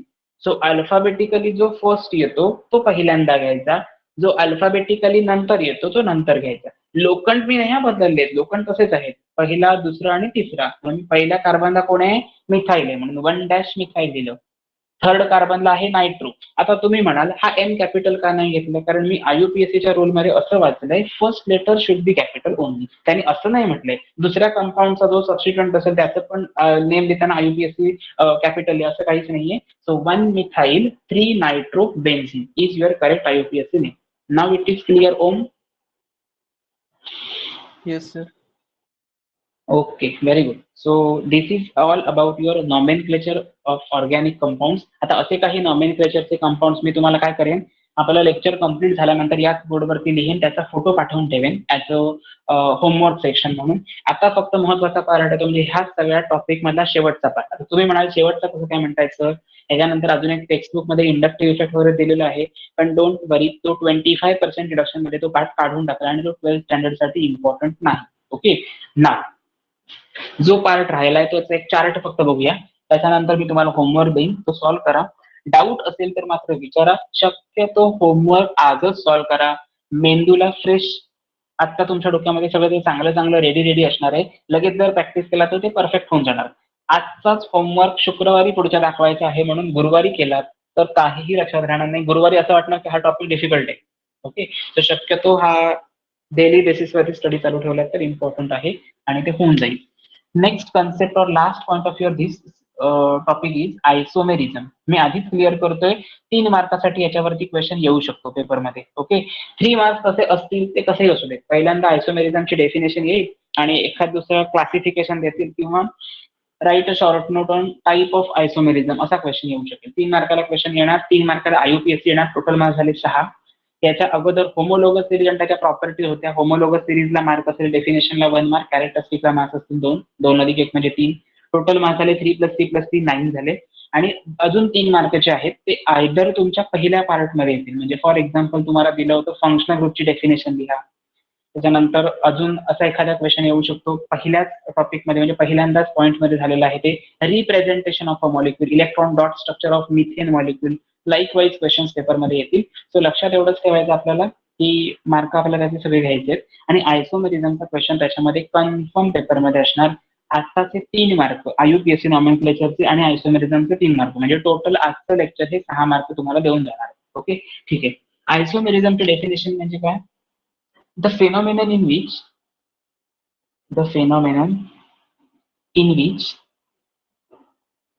the compounds having same molecular formula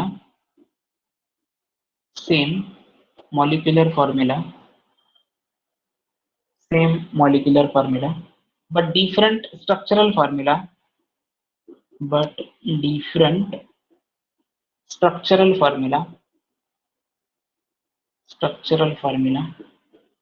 is called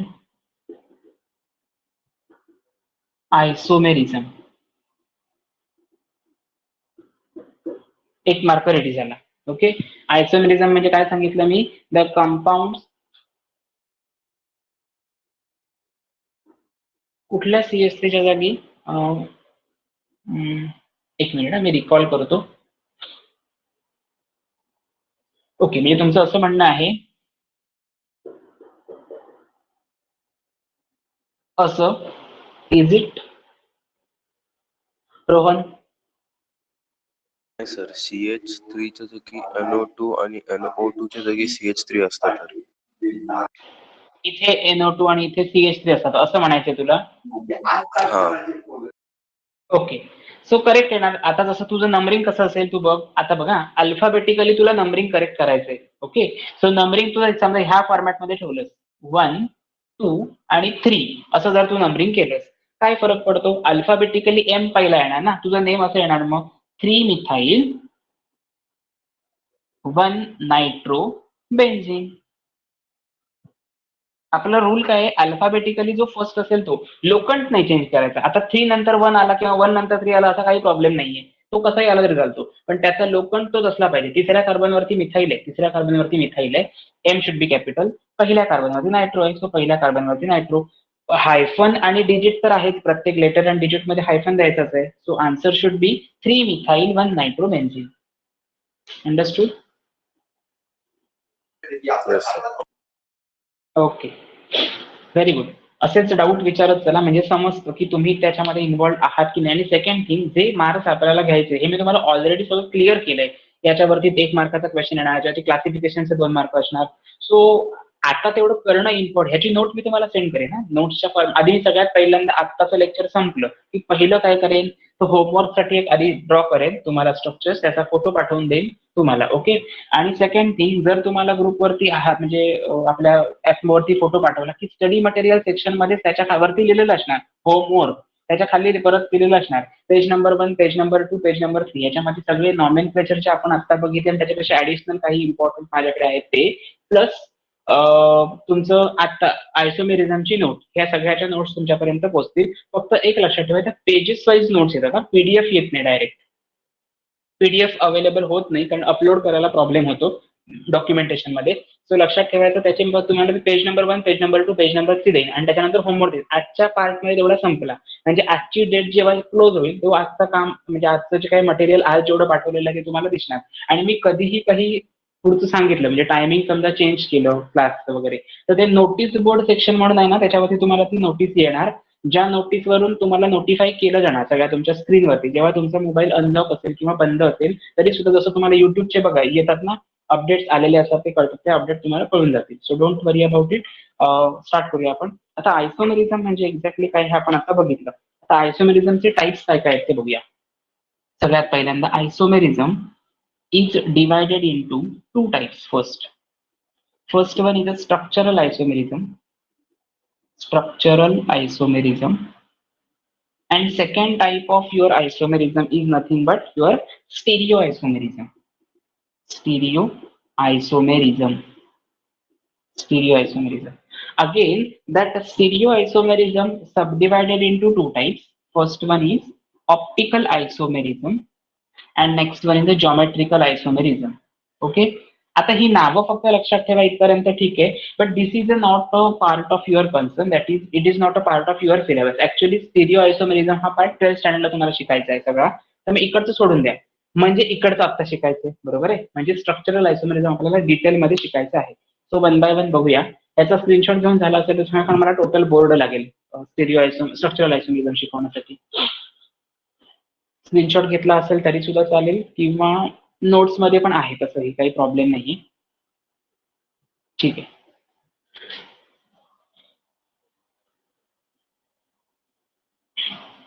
In case of a structural isomerism now, there are actually 5 types.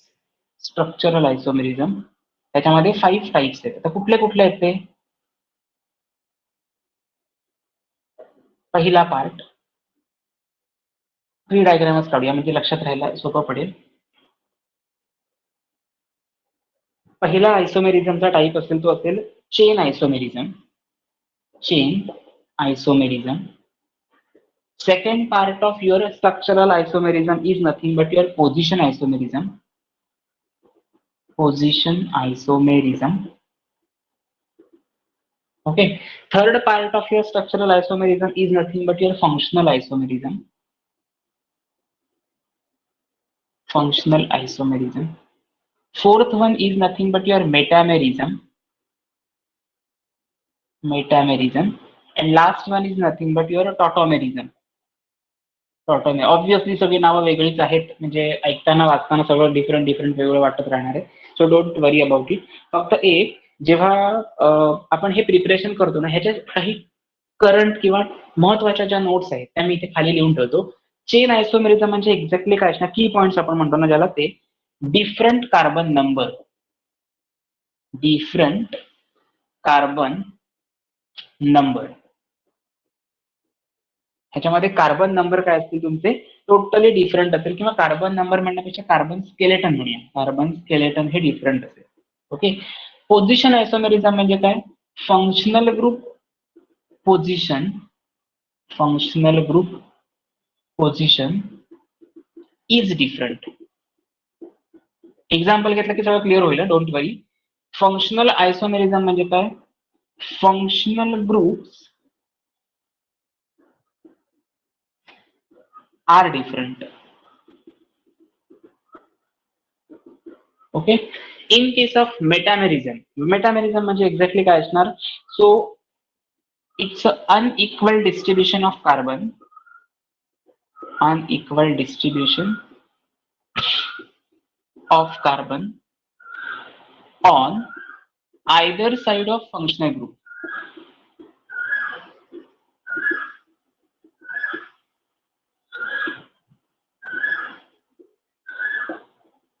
पेपरच्या दृष्टीने खूप इम्पॉर्टंट पार्ट आहे हा. आणि टॉटोमेरिझम म्हणजे काय, it's a spatial arrangement, not special. हा, स्पेशल म्हणजे SPECIAL. स्पेशल म्हणजे birthday special, special birthday, special gift असं आपण म्हणतो, special person etcetera. But tautomerism म्हणजे काय असतं, स्पॅशियल म्हणजे स्पेस मध्ये, स्पॅशियल अरेंजमेंट ऑफ ॲटम्स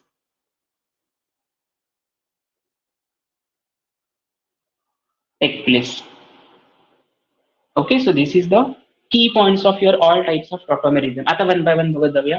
पहिल्यांदा मी बघितलं आयसोमेरिझम, त्याची डेफिनेशन काय सांगितली, the phenomenon in which compounds having same molecular formula but different structural formula, it is considered the isomerism. And different compounds are called as isomers of, these are the isomers of each other. Now in case of a chain isomerism, आता example बघितल्यानंतर कसं समजतं हे बघूया. Different carbon skeleton म्हणजे काय, example घेतोय. पहिला कंपाऊंड मी असं घेतलं, CH3 ओके. हा एक कंपाऊंड घेतला. दुसरा कंपाऊंड असा घेतला, CH3 आता मला या दोन कंपाऊंड मधला डिफरन्स फक्त सांगा. आपण आयसोमेरिझम म्हणजे काय म्हटलं, compound having same molecular formula. Count करूया, मॉलिक्युलर फॉर्म्युला तेवढाच येतो का, त्याच्यातले कार्बन काउंट करा पहिल्या कंपाऊंड मधले 1, 2, 3 आणि 4. कार्बन नंबर आहे 4. सो मी इथे लिहिलं C4. आणि हायड्रोजन किती आहे? 3 + 3 6 + 3 9 + 1 10. C4H10. सिमिलरली या केसमध्ये बघा 1, 2, 3, 4. Carbon number 4. आणि हायड्रोजन 3 + 2 5 + 2 7 + 3 10. C4H10.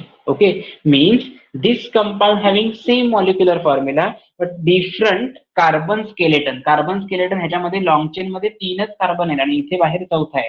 ह्याच्यामध्ये मात्र काय आहे? 4ही कार्बन तशाच लॉंग चेन मध्येच आहेत. याचाच अर्थ कार्बन स्केलेटन डिफरंट आहे. म्हणून these are the chain isomers of each other. Both these are the chain isomers of each other. हे 2 एक्झाम्पल्स आहेत चेन आयसोमरचं. आता काहीही लिहून नाही घेतला तरी चालेल. या टोटल पॉईंटच्या प्रॉपर नोट्स तुम्हाला मी प्रोव्हाइड करणार आहे. So don't worry about it. पेपरमध्ये लिहिताना मात्र चार्ट विसरायचा नाही. चार्ट लक्षात ठेवायचा, कारण MCQ साठी ह्याच्यातले क्वेश्चन विचारतात. The dot isomerism in which different carbon skeleton is present. Okay, dot isomerism तुम्ही लिहिणार आणि ऑप्शन्स मध्ये हे दिलं chain, position, functional and metamerism. Okay, so according to that particular point, these are the chain isomers of each other, and overall phenomenon is known as the chain isomerism. In case of the second part, that is the position isomerism, actually functional group position is different. Another basic definition of this isomerism is, consider CH2 double bond CH dash CH2 CH3. Tell me the IUPAC name of this compound. IUPAC name of this compound. First, identify the functional group.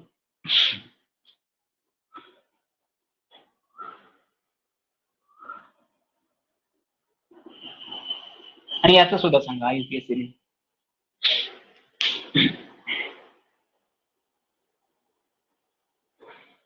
Tell me fast, which functional group is present in both these structures? Sir methyl. No. Just me repeat करतोय मगाच सांगितल्याप्रमाणे, ज्या compound मध्ये carbon carbon double bond किंवा triple bond असतो त्यांना alkene किंवा alkyne असं म्हणतात. या केसमध्ये डबल बॉन्ड आहे, या केसमध्ये डबल बॉन्ड आहे. मग फंक्शनल ग्रुप कुठला असला पाहिजे? Alkyne. Correct. Now total number of carbon atom count करा. दोन्ही स्ट्रक्चर मध्ये कार्बन नंबर किती आहेत?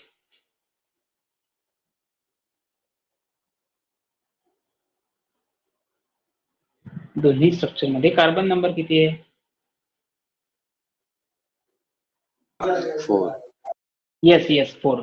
सो दॅट्स वाय आता तुम्ही काय करणार आहात बघा, डबल बॉन्ड पहिल्या कार्बन नंतर आहे ना, 1, 2, 3 आणि 4 या पहिल्या कार्बन नंतर डबल बॉन्ड आहे. सो तुमचं नेम असेल ब्यूट किंवा 1, पहिल्या कार्बन नंतर आहे म्हणून 1 ब्युटीन. ओके, आणि या केसमध्ये जर नंबरिंग केला तर 1, 2, 3 आणि 4 दुसऱ्या कार्बन नंतर डबल बॉन्ड आहे, म्हणून तुम्ही इथे लिहिणार 2 ब्युटीन. बरोबर आहे. EN का लावलं? कारण सफिक्स अल्किन आहे. तुम्ही सांगितलं डबल बॉन्ड जिथे असतो तिथे अल्किन असतो असं म्हटलं, मग अल्किनचा सफिक्स आहे तो EN तिथे मी अटॅच केला. Okay, so this is a simple thing. आता आपण आयसोमेरिझमच्या पॉईंट इथे काय म्हटलंय, फंक्शनल ग्रुपची पोझिशन डिफरंट असणार. आता बघा, फंक्शनल ग्रुप ह्याच्यामध्ये होता अल्किन. ओके, पहिल्या कार्बन नंतर म्हणजे पहिल्या आणि दुसऱ्या कार्बनच्या मध्ये डबल बॉन्ड होतं, आणि या केसमध्ये दुसऱ्या आणि तिसऱ्या कार्बनच्या मध्ये डबल बॉन्ड आहे. आता जसे मॉलिक्युलर फॉर्म्युला चेक करूया, सेम आहेत का बघूया. जर ते सेम असतील तर ते पोझिशन आयसोमर्स आहेत, अदरवाईज नाहीत. 1, 2, 3, 4. So C4. Hydrogen 3 + 2 5 + 1 6 + 2 8. C4H8. Similarly, carbon 1, 2, 3, 4. So carbon C4. Hydrogen 3 + 1 4 + 1 5 + 3 8. C4H8. Yes, they are same. Means the position of double bond is only difference in both these structures. So that's why these are considered as the position isomers of each other. So these are the positional isomerism. Another part is nothing but your functional isomerism. हा part समजलाय, clear झालाय? फक्त position जर वेगळी असेल double बॉन्डची, दुसऱ्या आणि पहिल्या carbon मध्ये डबल बॉन्ड आहे, याच्यामध्ये दुसऱ्या आणि तिसऱ्या कार्बन मध्ये डबल बॉन्ड आहे. So that's why these are the position isomers of each other. Understood now?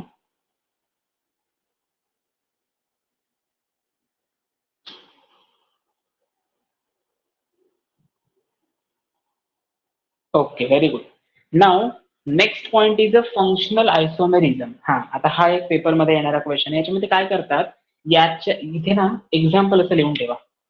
आता जे एक्झाम्पल आहे ना ते पेपरमध्ये MCQ साठी विचारतात. MCQ काय असेल तो बघा. सगळ्यात पहिल्यांदा हे सगळं नोट्स मध्ये आहे, त्यामुळे मी आता हे रफ करतो एवढं, बाकीचा वरचा पाठ तसाच ठेवतो. बघा, मी पहिल्यांदा असं लिहिलं CH3CH2OH. Tell me IUPAC name of this compound. IUPAC name of this compound. अजून असे पण काही कंपाऊंड्स येणार आहेत हेटेरोएटमचे, पण ते कार्बन कंपाऊंड्स मध्ये पण नॉमेनक्लेचर आहे, म्हणजे तुमच्या हायड्रोकार्बन मध्ये, त्याच्यामध्ये आपण बघूया ते. Tell me fast IUPAC name of this compound.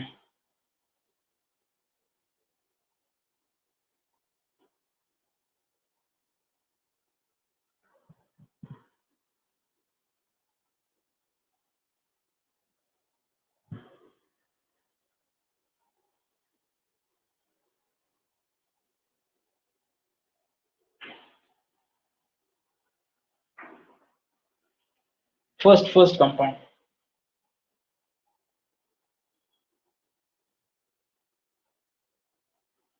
And it's also common name. तुम्ही जे सांगितलं ना रोहन, हे डायमिथिल इथर हे common name, it is not IUPAC name. पहिल्या कंपाऊंडचा IUPAC नेम सांगा फक्त मला. दुसऱ्याचा IUPAC नेम आहे मी सांगतो तुम्हाला, इट्स मिथॉक्सिमिथेन.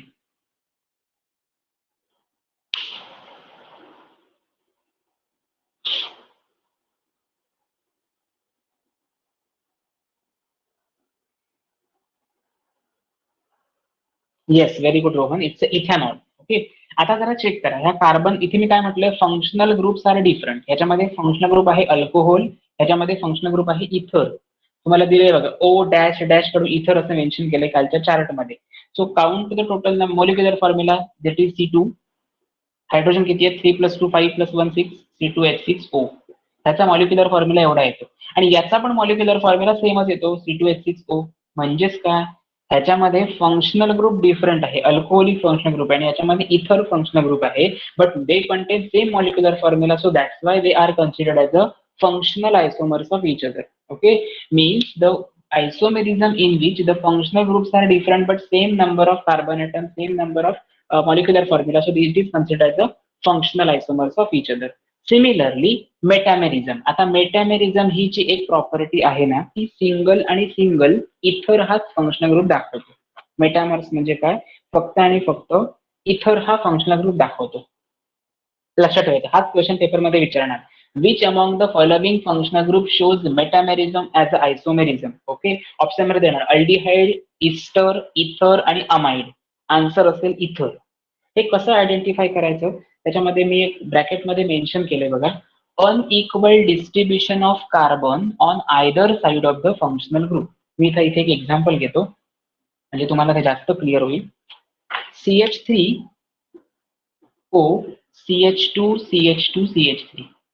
ओके, हे एक्झाम्पल एक आहे, आणि another example is CH3 CH2O CH2 CH3. In this structure oxygen, सगळ्या मॉलिक्युलर फॉर्म्युला सेम आहेत. ह्याचे मॉलिक्युलर फॉर्म्युला आहे C4 1 2 3 4. ऑक्सिजन असणार सिंगल, आणि हायड्रोजन किती 3+3 6+2 8+2 10. C4H10O हा तुमचा मॉलिक्युलर फॉर्म्युला आहे. ह्याचं पण तसंच आहे, इथे 5 हायड्रोजन आहे, इथे 5 हायड्रोजन, म्हणजे C4H10O. Compounds having same molecular formula but unequal distribution means what, हा मॉलिक्युल जर मी त्याने म्हटलं on either side of functional group, या केसमध्ये इथर मध्ये फंक्शनल ग्रुप कोण आहे, हा, याला मी स्क्वेअर केलाय.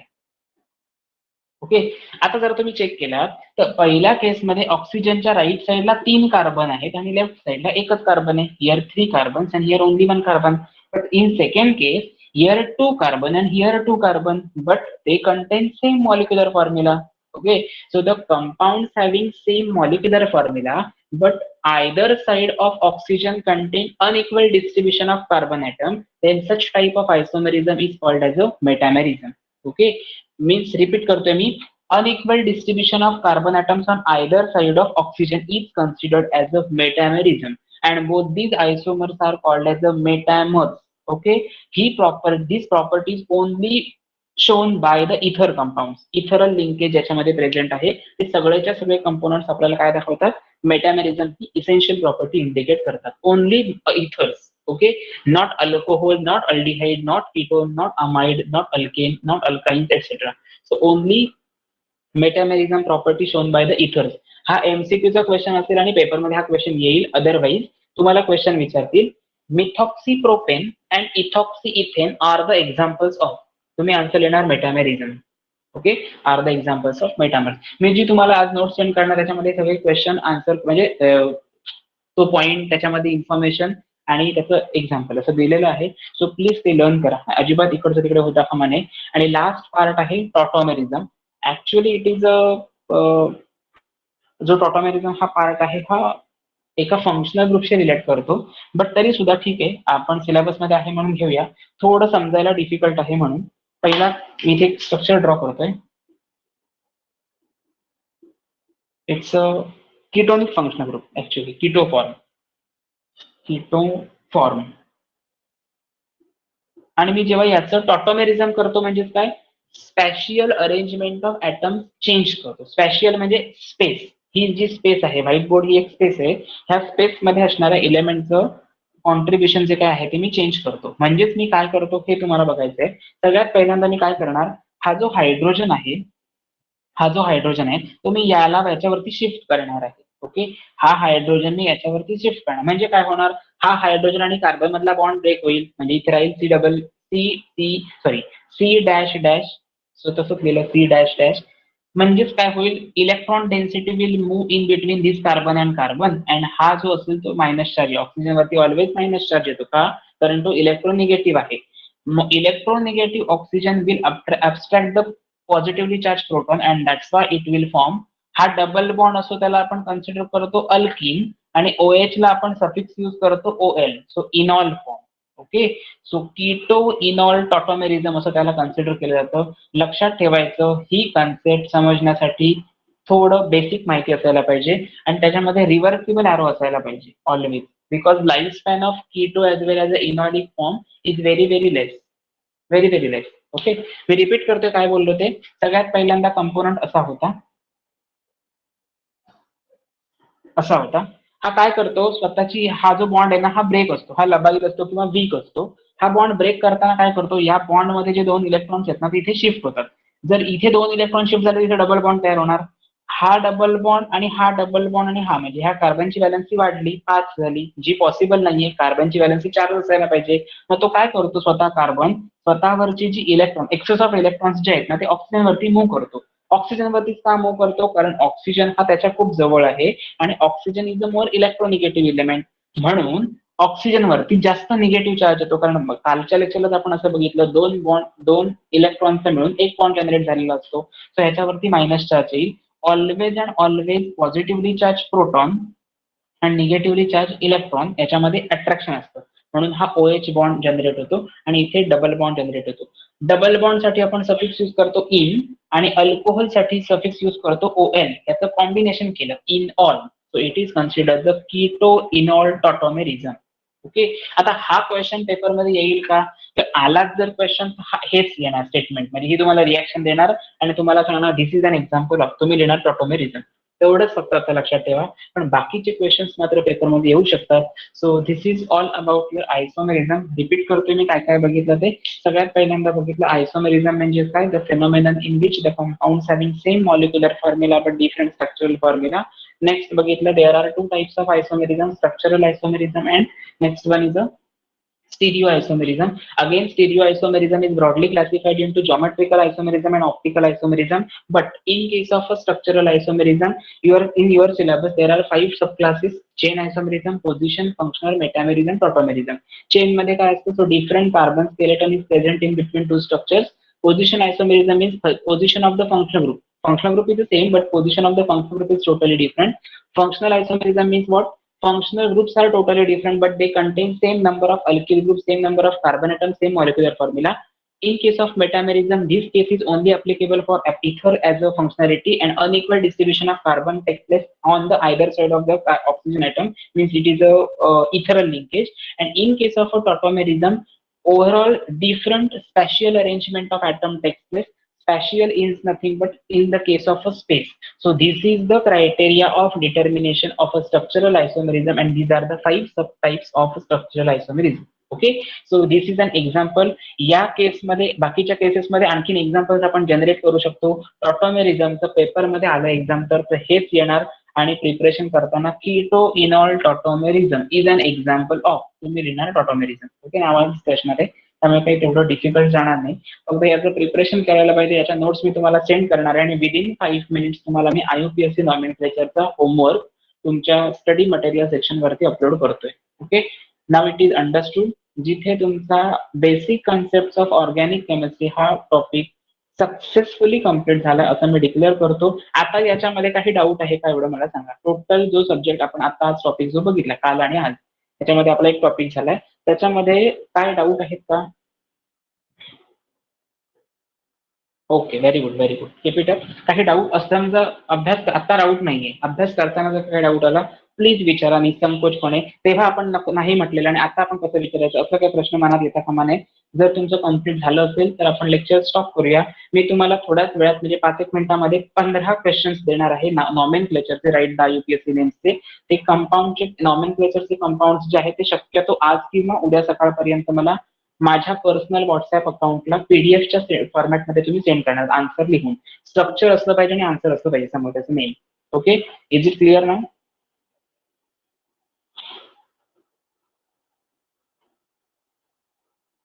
ओके, मी तुम्हाला 15 क्वेश्चन देतो 5 मिनिटांमध्ये आणि तुम्हाला नंतर ते सॉल्व्ह करायचे आहेत. आता तुम्ही लेक्चर स्टॉप केलात, लीव केलात तरी चालू शकेल. ओके, ठीक आहे, थँक्यू.